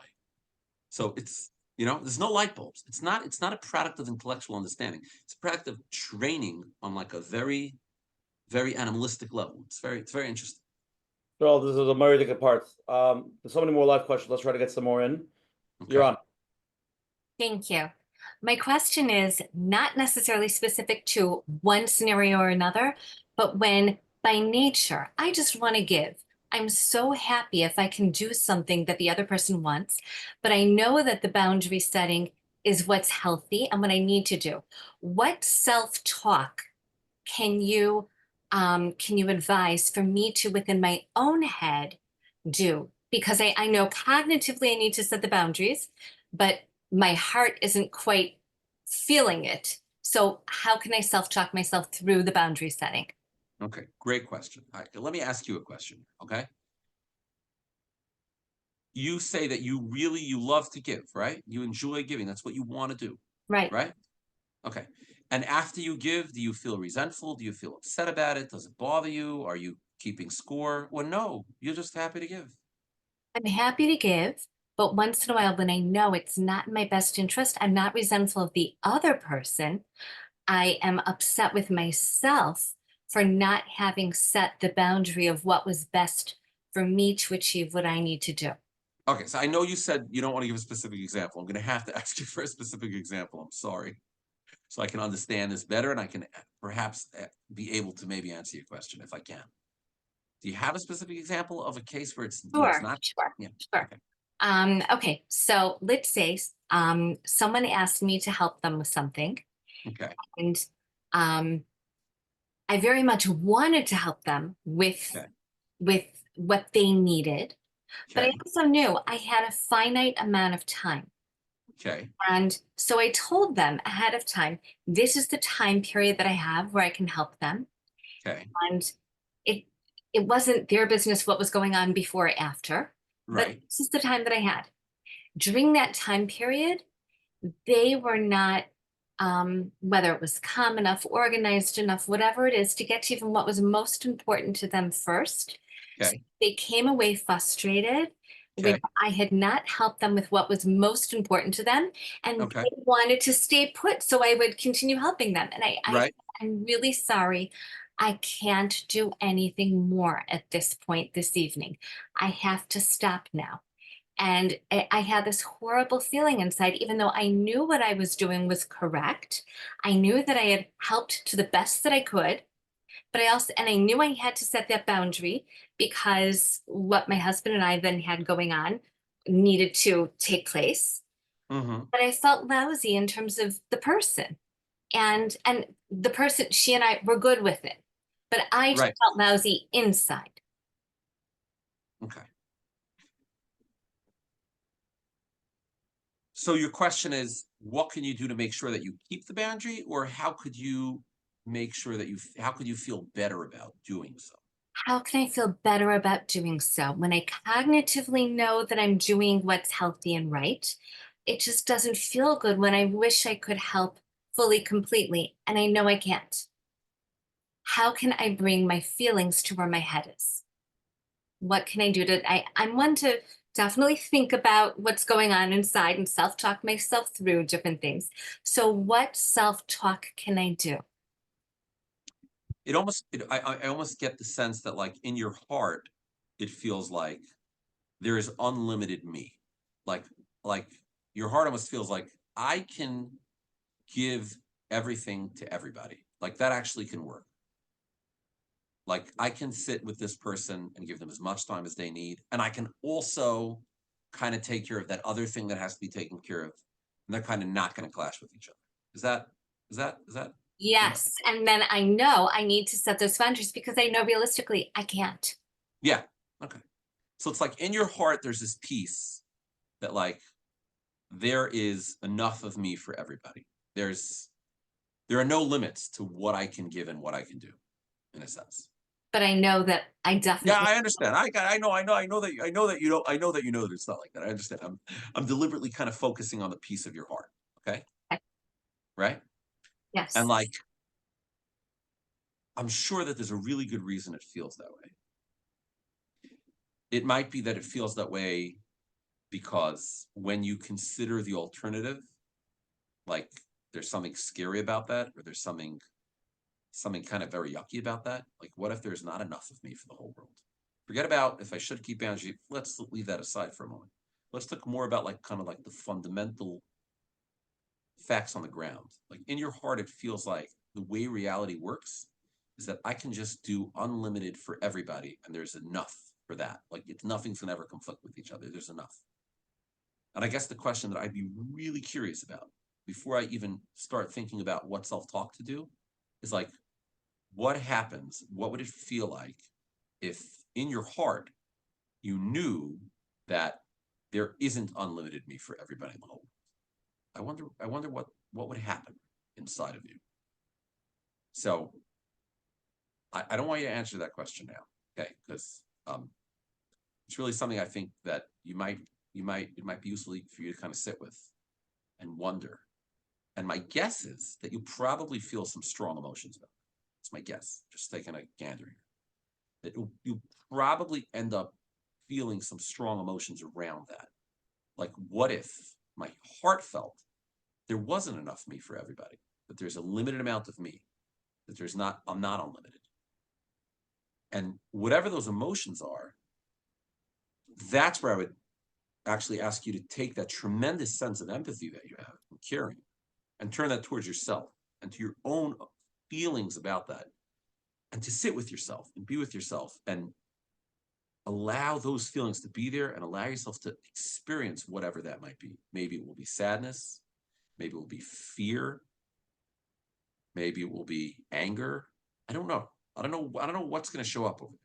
But my guess is something strong is going to show up. Maybe it will be a positive emotion. Like maybe there will be a sense of something so positive about being there for everybody that you kind of feel like, I treasure this so much. Whatever it is, it's something you really feel strongly about. And it sounds like it's something that's really, really kind of like deep inside over there. It's like really part of who you are in a sense. So at that point, I would say to you, hey, can you take this tremendous sense of giving and presence and give it to you and sit with the feelings that come up and allow them to be there and allow them to develop. And I think that might do you a lot. That might be a lot more helpful in kind of self-talk. Is that at all useful, or am I completely beating down the wrong path here? I'll only know, I guess, when I really sit with it and try. Okay, so we'll have to wait for the feedback. We'll have to wait for the feedback. Okay. Thank you. But I sit, rather than thinking about boundaries and what's the right thing and the wrong thing, let's leave that aside for a moment, right? I want you to sit with the basic fact about reality. Is there enough of me for the whole world? Right? Am I unlimited in my ability to help and be there for everybody?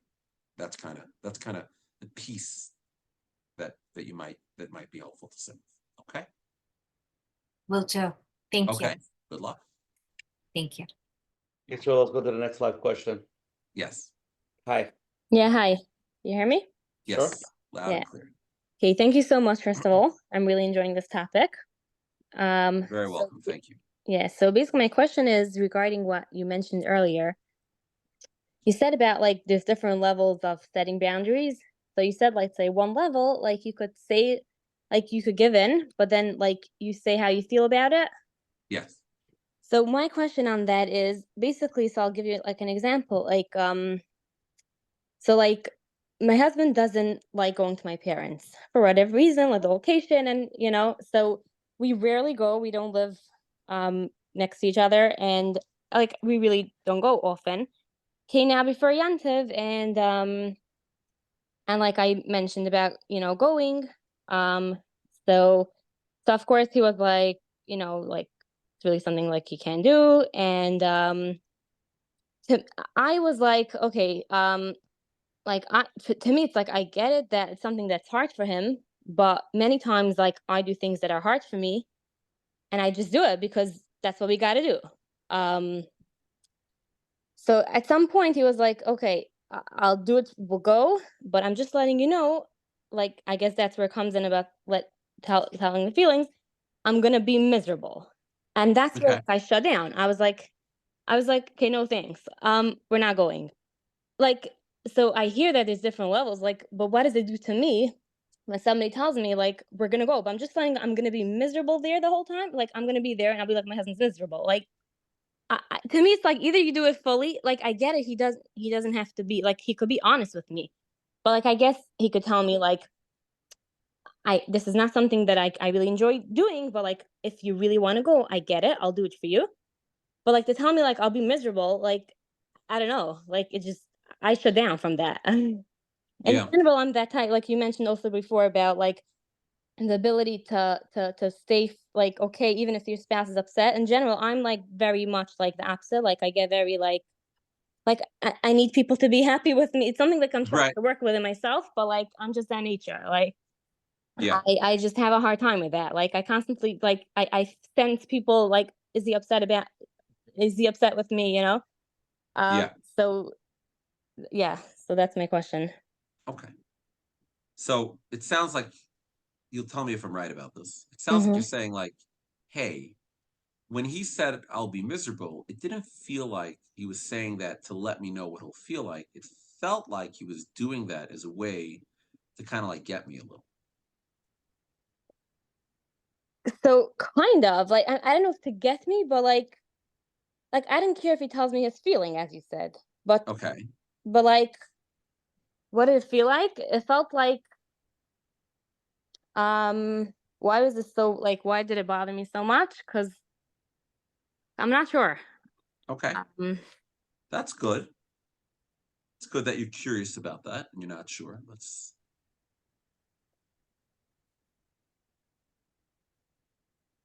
I felt like if you're doing it, like then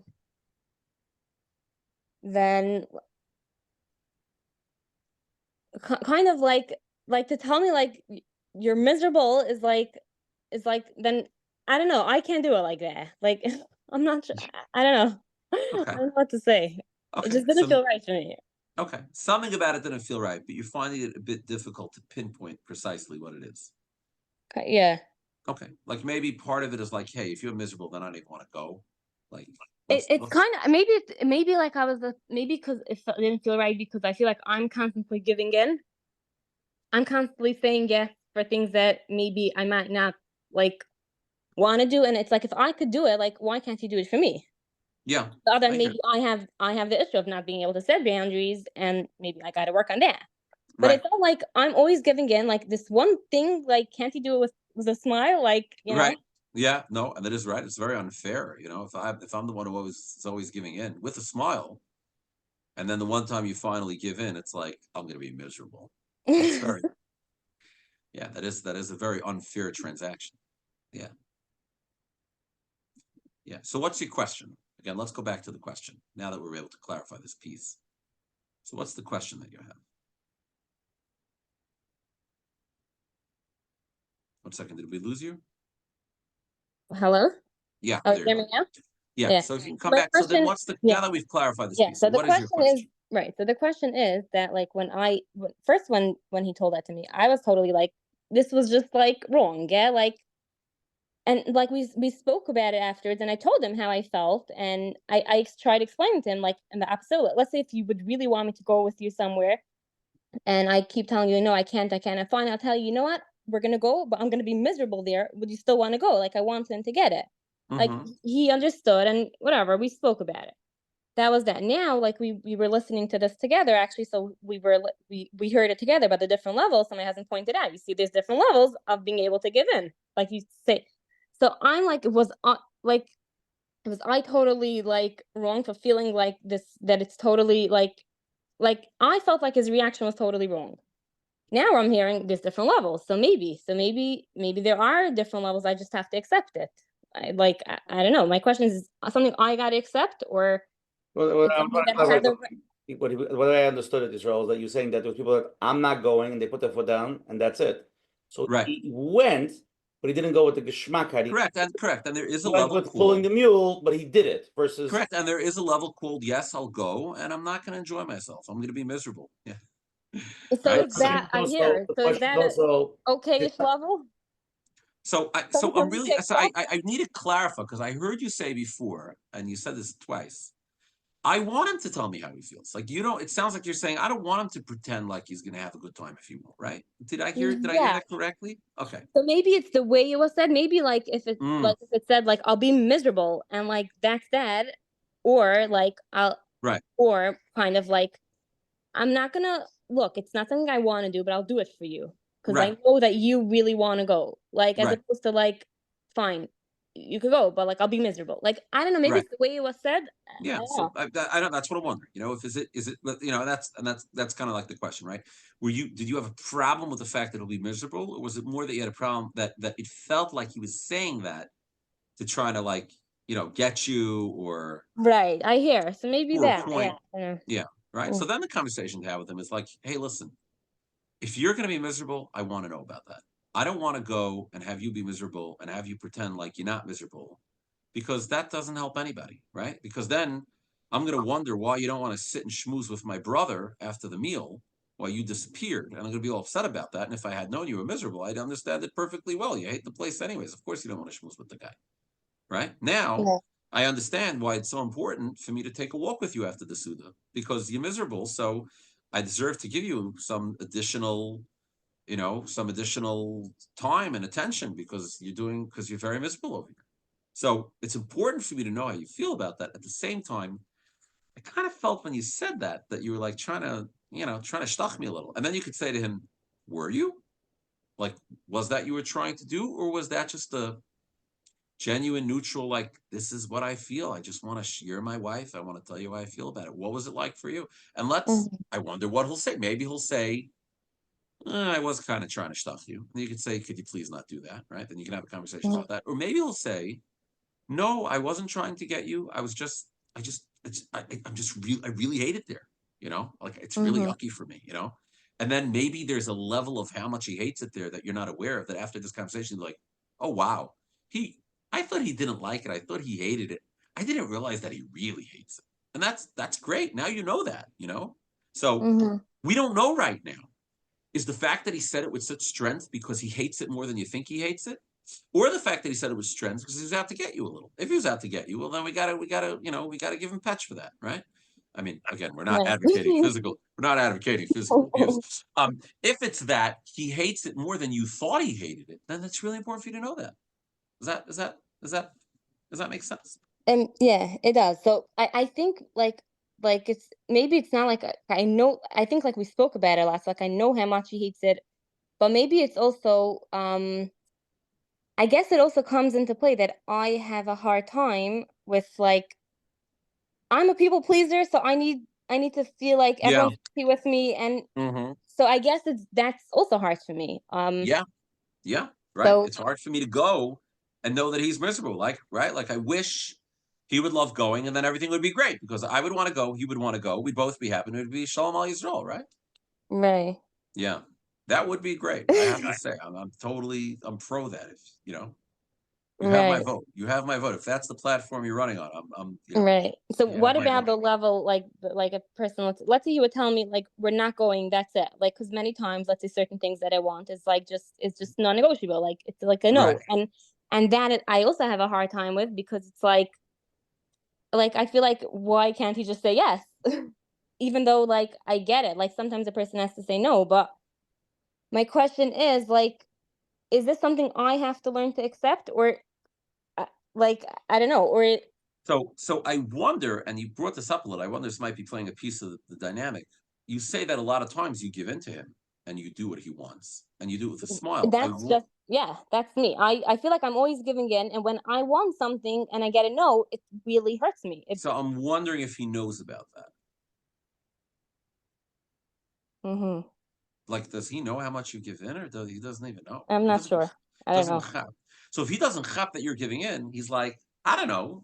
She gives in to me twice a year, and I give in to her twice a year. Also, when you're giving in, are you also giving in on manas that he should give in to you? No, it's just that I don't know. I feel like by nature, I'm just more like that. Like I don't know. But this is why it's so important that when you give in, if it's something that you kind of feel like there's an imbalance, this is why it's so important to say, I'm doing this. I don't want to do it, and I'm doing it for you. Right? This is a great example why, right? Because then he's like, wow, she did the last 12 things, right? He's not stopping how hard it is. So it's like, this is the way it is. Right. But if he's not aware of the fact that you've been doing this, right, then it could be that for him, it's like, I don't know, we give in to each other twice a year. We're pretty even. It's pretty good. It's a great relationship, right? So that might be a piece of the puzzle here. That maybe when you're giving in, you're not, he doesn't even know that. He's not even aware of the fact. Now, if you were giving in and he wasn't aware of it, but to you, it wasn't hurtful to you when he didn't give in, then that would be fine. I'd have no problem with that. Because you're allowed to give in to somebody if you don't keep score, But if you're keeping score, again, not consciously, it's not like you sat down and like, you know what I'm going to do? I'm going to keep score. But if you're keeping score even unconsciously, and by the way, keeping score is not such a terrible thing to do because sometimes you have to keep score. But if you're keeping score unconsciously, then he should know that you're keeping score. That's not going to work if you're keeping score. He doesn't know about that. That's not going to go down well. Right. Now, it's uncomfortable to keep score because when you push, let's find out the next time you say to him, I'm going to do it because you want it, but I don't really want to. Let's see how he's up with that. Maybe, let's see what he does with that, right? Maybe he pushes back against that. We'll see. Okay? Okay. All right. Okay, thank you so much. You're very welcome. Thank you for asking.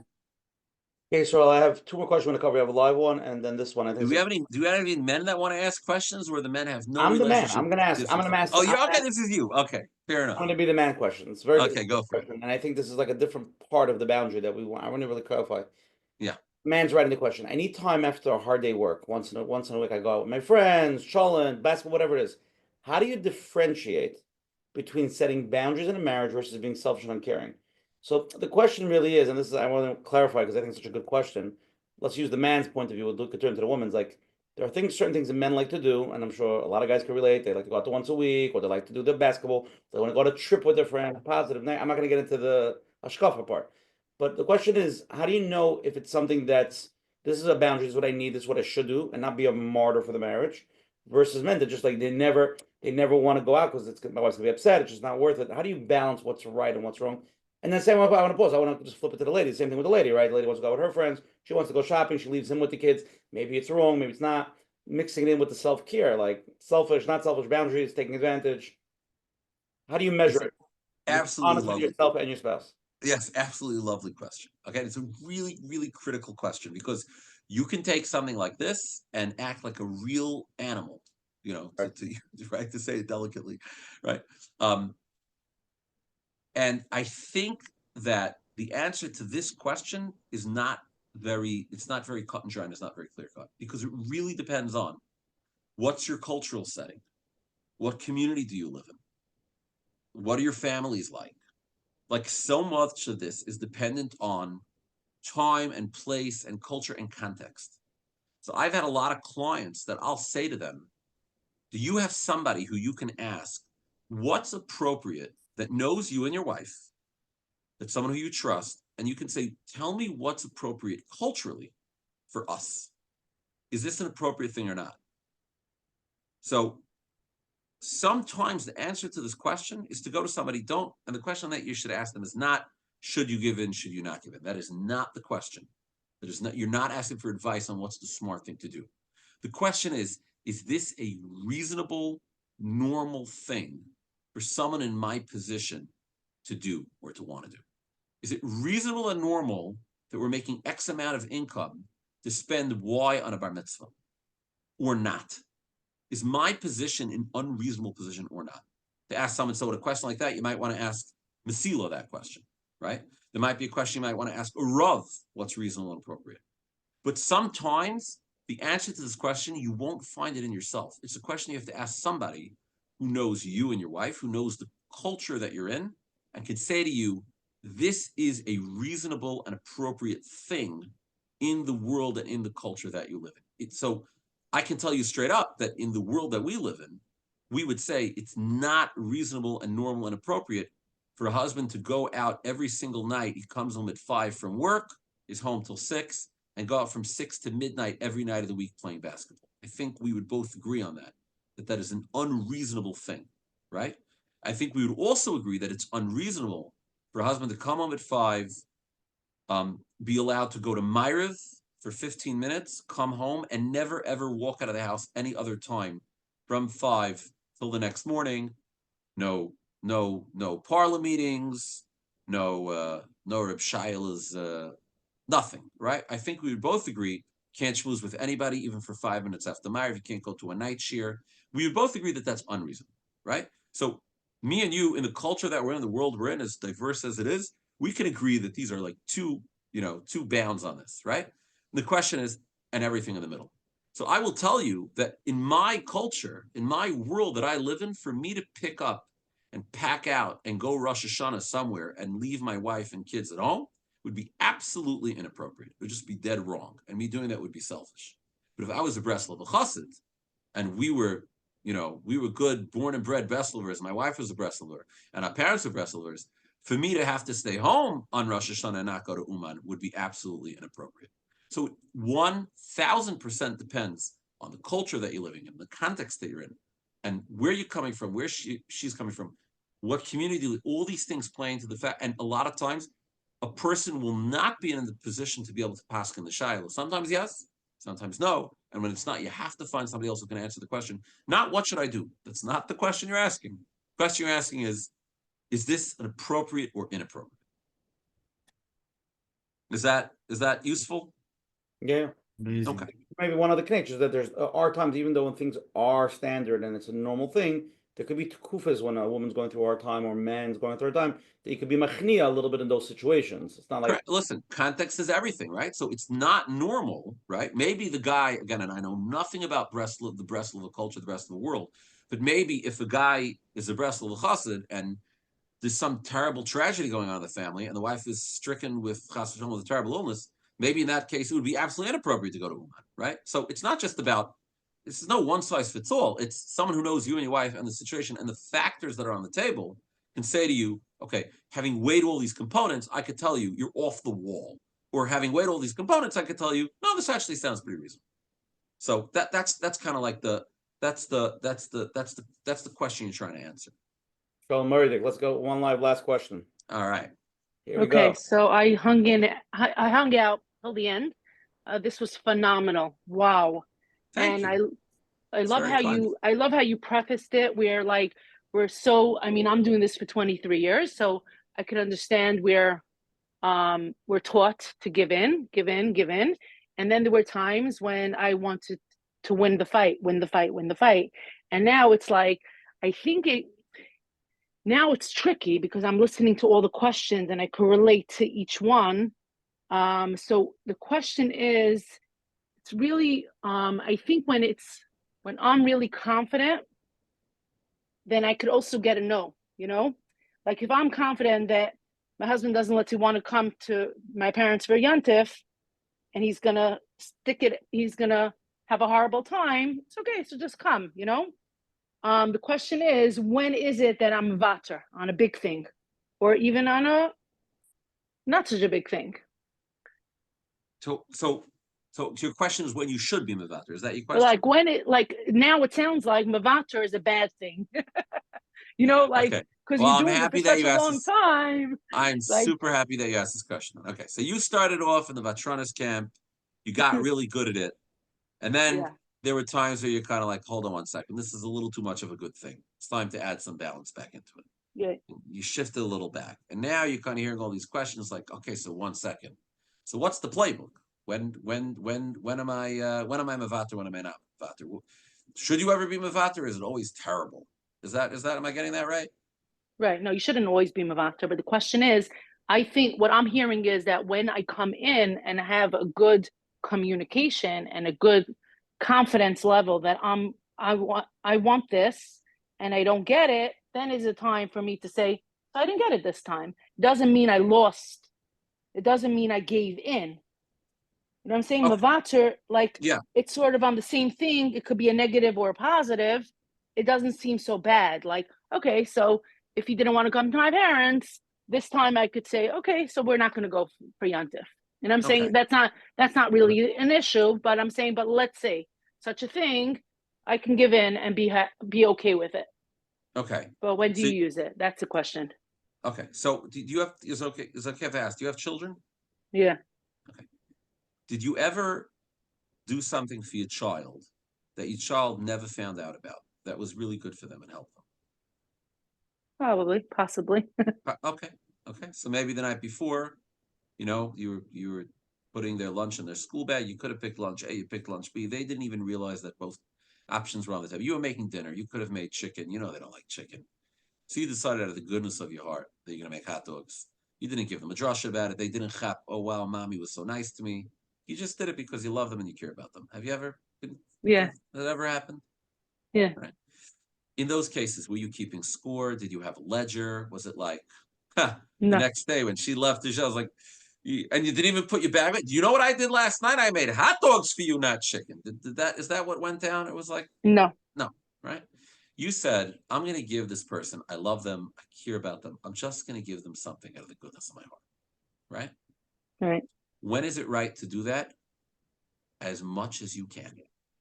As much as you can give your children out of the goodness of your heart and not keep score and not have tinus, you should do that, right? So you pay the tuition and you took them to the doctor and you took them to the dentist and they didn't want you to take them to the doctor. They didn't want you to take them to the dentist and you did it anyway. It's not because you got ice cream for it. Nobody gave you candy. We didn't give you a gold sticker because you did the right because you care about them and you love them. So Correct. the amount that we should do for our children because we care about them and love them, that we're not going to keep score, we're not going to have a ledger in our head, we're not going to be counting checks and X's, as much as you can. However, if you can't, then don't pretend like you're doing it 100% and then later whip it out and hit them across the face with it. That's a bad idea, right? Agreed? Yeah, agreed. Right? Don't buy them the shoes if you're going to hold it over their head like a sword. Either buy them the shoes or don't buy them the shoes, right? So when it comes to your spouse, the same thing applies.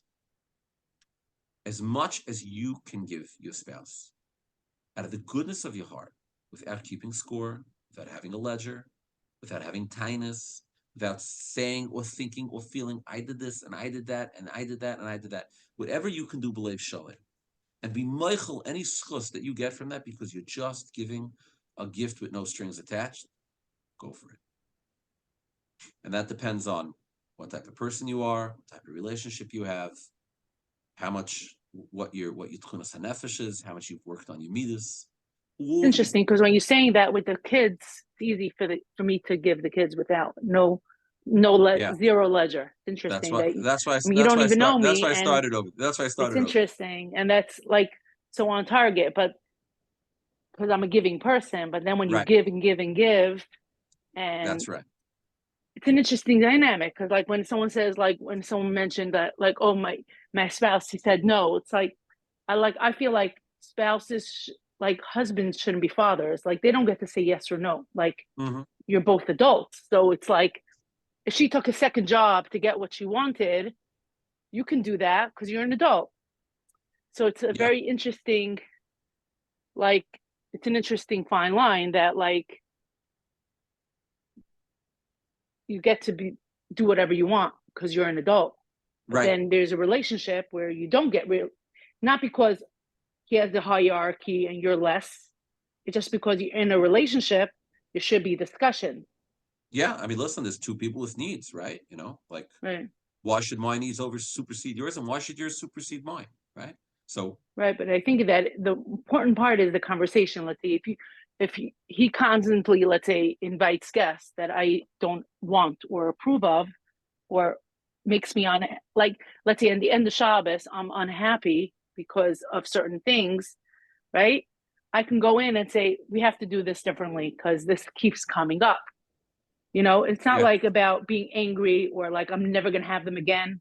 This certain people, but it's like, how are we going to do this differently? Because when this part of the family shows up, I'm just unhappy, and I love hosting, right? But it's like, but then the part is that, like, I'm afraid of having the conversation and not winning.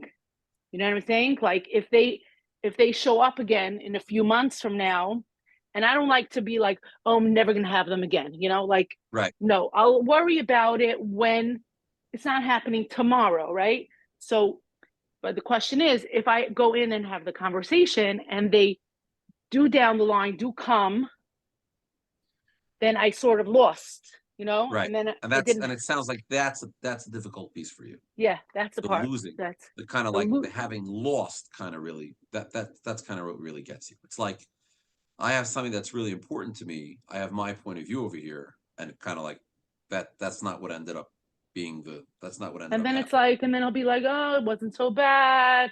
What's the big deal? Take a cleaning lady for another day, you know, whatever. And it's not about that. It's just that, like, when I'm feeling that I'm not respected and my space is not respected, then I get like, and he doesn't value that. So it's interesting. So then I have to get like all strong and all, like, you know, feisty. Yeah. And it's like, but I don't want to be that person. So it's like, and it sounds like for you, it's kind of like the pattern that you've developed has been it sounds like what I just heard you describe here, and maybe I'm wrong about this. I'm only saying the last, 30 seconds. It sounds like you're saying there's a piece of like, I tell him something, and to a certain degree, he minimizes my feelings. And he says, well, so then the only way for me to get my way is to say, no, this will not happen again, and I will not allow this, and we're not doing this, right? So it's gotten better, and I think it has gotten better because when I got better. That's what I'm saying. I'm saying this from like that, like, I think when I'm more confident, this is not happening again. Like, like, I have to figure out that this is not happening again. Like, this is not happening again. Like, no, this time it's like. So for you, kind of gaining that self-confidence and that strength has kind of helped keep the balance in the relationship. What I wonder what would happen if you had a conversation with him.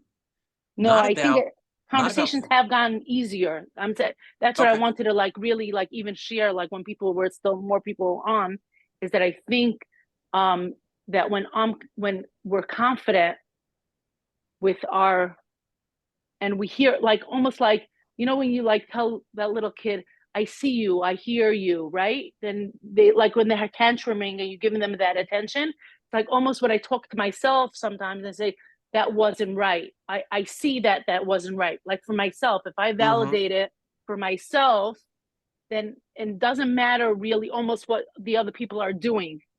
It's such a funny thing. It's like somebody needs to like notice that wasn't. It's like almost when you talk to your mother or your sister or a friend that understands this situation is not okay. They would validate you. Right. You need that validation. So sometimes I can validate myself and say, even if this conversation doesn't go down the way I wanted to, I at least saw myself in it and say, Razy, that wasn't okay. That's not going to happen again, or I will take care of you. But it's an interesting, and it sounds like that's been very powerful for you. Yeah. And you're saying to everybody, like, hey, folks, listen, you might not be where I am, but as you kind of build that sense of self-confidence, that's going to help self you. is an important piece, because we're going from, we're like, oh, you come into marriage where your husband should have the last word, right? And then it's like, what? That doesn't work. Yeah, but 1 second, I'm a person too, right? Yeah, but they taught it to us. I don't know why. Like, I the first time I heard a lecture like this, the way you opened it up, and I'm like, wow, I've never heard this before. Okay. So I think this is like, wow. I very much appreciate it. I think that it's a very powerful message. One thing that I would perhaps tack onto this that you might find useful, you might not, is I wonder what would happen if you had a conversation with your husband about that piece. Hey, I told you that the guests were really hard for me and it was really unpleasant. And when I said that, you said to me, no, it's not a big deal. Just get some cleaning help. And when that happens, I feel like I'm not being heard. And I feel like you're dismissing and telling me that I don't really feel what I feel and I don't really know what I'm experiencing. And I want to ask you that in the future, when I say how I feel, you can hear me and respect that. You don't have to agree with me, but if you can respect the fact that I feel that way. Yeah, I definitely will have a conversation like that. And it's not even about like them coming again. It's not even about that. It's about just when I say it's not okay, just respect me. Just hear what I say. Yeah. Don't even, you don't have to sell the farm. You don't have to do what I say. You just have to say, oh, wow. Sounds like that was really hard for you. Yeah, it sounds like, you really didn't like it when she started making those comments at the Suda. I could see it was really hurt you. Yeah. Okay. Thank you for that. Thank you. Very helpful. Thank you again. Piece. All right. You're very welcome. Thank you. Good night. Good night. Okay, let's go to the closing segment part. I was texting everybody, Yisrael, I don't know if you have the text on the Zoom. You have a text? I have the text on the Zoom. You asked people to send me compliments. It's the nicest thing anyone's ever done for me. I have to tell you. Okay, so everybody who's on the share tonight, please write on a 1 to 10 at least. Tell them what to write. But if you want to write something, write it. Definitely worth coming on. If you should have just told me this in advance, I would have come on a lot sooner. If you said at the end, we're ask people to give you compliments. We're trying to build up your self-confidence over here. You didn't ask anyone to give me any criticism. It's great. No. One side of the picture. This is the only side I want. No. Somebody has something negative to say. Rate them a 1. Tell them. We have to be. Let's get real. Please do let me know if I could do better and there's something I could do differently. I want to hear about it. Okay, so let's go to the closing segment. Okay, first of all, Joel, Yisroel Klienman, LCSW for coming on tonight, giving tremendous chizuk.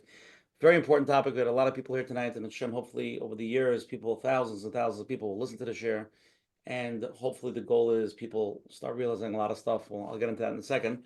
Tonight's share, going to share 208. And if anybody wants to join our WhatsApp chats, please WhatsApp us at 732-314-1710. And I will send you the link to the community chat. So you can go to menachembernfeld.com and sign up for the emails. We send the flyers of the speakers, the replays, and all the Hak and Coach Menachem land. Please join us again every week, Sunday night at 9:30. Kamat for 5 years. Kamat for 5 years. We're going to be soon 5 years, very shortly. We've been doing this program. Tonight shares 208. And like I said, in the beginning of the program, we're going to have an amazing speaker next week. It's going to be, I don't want to say better than Yisrael, but could be better. And it's going to be a surprise speaker. It's such a surprise. I don't even know about it yet. But Menachem, it's going to be, we said this last week, Yisrael, and you came on. So it's been working. We've been doing this 3 weeks in a row. We've just been so tell my kids, when I say to them, it's the best trip we ever had. Every single time it's true. It could be true every time. This is the best trip. Last time was the best at that time, so. Well, Ms. Menachem have been busy just trying to, it takes time to arrange it. We have a lot of pending, but we just didn't, but hopefully the next few weeks, we have to catch up with Yondav and just put everybody in a schedule, so it'll be easier. Again, everything's recorded at shalom.menachembernfeld.com. If there's any questions, you can email coachmenachem@gmail.com. Again, the share will be on his website as well, www.menachembernfeld.com. You could listen to the share on Spotify, Apple Podcasts, 24/6, 7230, whatever there are, 4 million podcasts. They're on every single one. You could also listen to it on the phone. It'll show me up a little bit later tonight, 732-305-9011. The direct number is 732-305-9001. If anybody would like to be in touch with Joel Yisroel Klienman, I'm going to give out your email address if that's okay, Yisroel, okay? A lovely idea. Okay, so Yes. Yisroel's email address is yisroelkleinman@gmail. I'm going to spell it out, YISRAEL Kleinman, which is KLEINMAN@gmail.com. Feel free to email him, whatever you want. And also, we're going to post his book. It's called You and Me Equals We. Again, You and Me Equals We. You can get it on Amazon. So on Amazon, we put the link on the thing a few times. Menachem will send it out as well if anybody wants to buy his book. And again, thank you to all the advertising sponsors, Liquid Scoop, Elian Ariel, Town Central, Chalak from JCN. We're going to go to the closing segment. I'm going to go first, Menachem, and then Joel Yisroel. You're on here for 2.5 hours, so whatever the Dvar Yitzhak and Alev, whatever comes to your heart, leave it to people. But I'm going to give my thoughts. A few things I just want to mention tonight. Tonight's topic is probably the most important, essential topic in the whole sugya of marriage, in my opinion. It's really communication. I see so many people that struggle with this. Obviously, as the younger generations get younger, it's even worse and worse. It's simple communications of expressing feelings and emotions and boundaries gets very complicated, and it becomes very high intense. And we fall into these terrible habits where a husband or a wife could manipulate, but not consciously, by creating this dynamic of like, if I don't want my wife to do something, I'll just act in a certain way. I want to use the word abusive, but in a certain coarse way to get her to do it. And that becomes sort of the relationship. It becomes like this like twisted relationship, and it keeps on getting twisted and more twisted and more twisted. And then you have 20 years of marriage where both people are twisted in certain ways, which is almost like, I always use the word for a pretzel. Everybody's like a pretzel because everybody's like, if you go to my father, I won't go to my father. You go to your father. So, I mean, we did do some shiurim actually, couples that do get married. A lot of people do to this, community. Well, not what's called EFT therapy. But a lot of premarital couples, we promoted that a little bit. They go to therapists just to explain them not about what their issues are, but how to communicate. I think it's a very important thing. But a few things I just want to mention again. What we spoke about tonight was so powerful, that being able to express yourself healthily and explaining our situation and being able to respect that another person has a different view or different opinion is very powerful. We get very tied into our way is the right way, right? This is the way we spend money, or this is the way we do things. But in reality, there's no right or wrong way. There's just, that's your opinion, and other people have different opinions. And when you get stuck in your way and you become very aggressive about it, instead of trying to convince your spouse how wrong they are, and how, maybe think for a second before you say anything. Maybe think, if I was them, how would I feel in something that I don't want to do? Right? The same way one spouse could totally understand why I don't want to go to that person for Yontif because the parents' house is so small and it's so this and so that. Think about why she wouldn't want to go to your parents, because maybe your mother's nasty to her or something, whatever it is. Just understand there's another point of view. And then once you understand it, you're talking to another human being that you married, that you love. So there's somebody, you're not dealing with a meshugana that you married. After 20 years of doing this, you look at each other like crazy people, because it almost looks like that, but they're not. So it's really getting unhealthy. Obviously, if you're already deep in the situation, it's very knotty and complicated. Go to a therapist. A lot of people, Yisrael, you didn't even mention this, but I think you should mention, a lot of people have a hard time starting this process. It's very healthy to go to a proper marriage therapist just to start the conversation. And hopefully, many trainings and many years being safe in that zone where you could really express yourself, you could learn how to implement some of those skills, not in the therapist's office, because it could be scary and hard. But we mentioned this, Rabbi Russell, but I want to mention it again. I think it's so important. Rabbi Russell says one of the biggest brachas you can give your children, right, is not to show your children that you don't argue. That's not a bracha. Or not to show your children how amazing of a mother you are, a father, that you always mevata to your spouse. That's not going to teach your kids anything. It's just going to teach them how to live unhealthy. The biggest bracha you teach your kids is how to argue and how to deal in an argument. That means when you see that father wants A and mother wants B, how do they talk to each other? How do they respect each other's opinion? And how do they come to the resolution? Like this, when they're an adult and they're married in a marriage, they use the same skill set that you train them so they could have a healthy marriage. So this is what we're talking about tonight. Obviously, it's a very deep conversation, and there's multifaceted and there's multi-levels and how to deal with it. But it's a skill. It takes many, many years to learn, and maybe lifetimes to master. And it's probably the biggest, according to Rabbi Russell, and I agree with it, it's probably the biggest bracha we can give our children if we could show them how to argue respectfully and how to come to a resolution with seichel and yasher and bekavod. That will teach our kids how to lead successful marriages. And it's sad when you see, I'm saying this because I've seen this quite a lot, so many young couples get separated, divorced, and big fights. And then when you really dig into it, there were very small issues that were happening there. Just simple arguments, simple miscommunications, simple being sensitive. And it's a disaster to see that. So everybody's listening to the share tonight. If you feel you have the problem, or like most people feel 95%, it's always the spouse's problem. But the reality is, if your spouse has this issue, there's a good chance part of the issue is your issue also. And it's something that you have to work on together. It doesn't make you good or bad. It's just something you have to learn as a skill set. So that's my closing. I'm going to turn over to Coach Menachem. And Rabbi Yisrael, you'll take it out of the park. Yeah, thank you, Rabbi Yisrael. Powerful share, very clear. And from the questions that people asked, so you really got down to some deep beliefs and feelings. And Baruch Hashem, we're able to sit here and try to, start the conversation. And like we heard, it's not, it's work.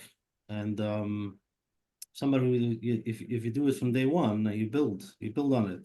Open communication, relationship, understand each other. Eventually, hopefully, you get to a good place.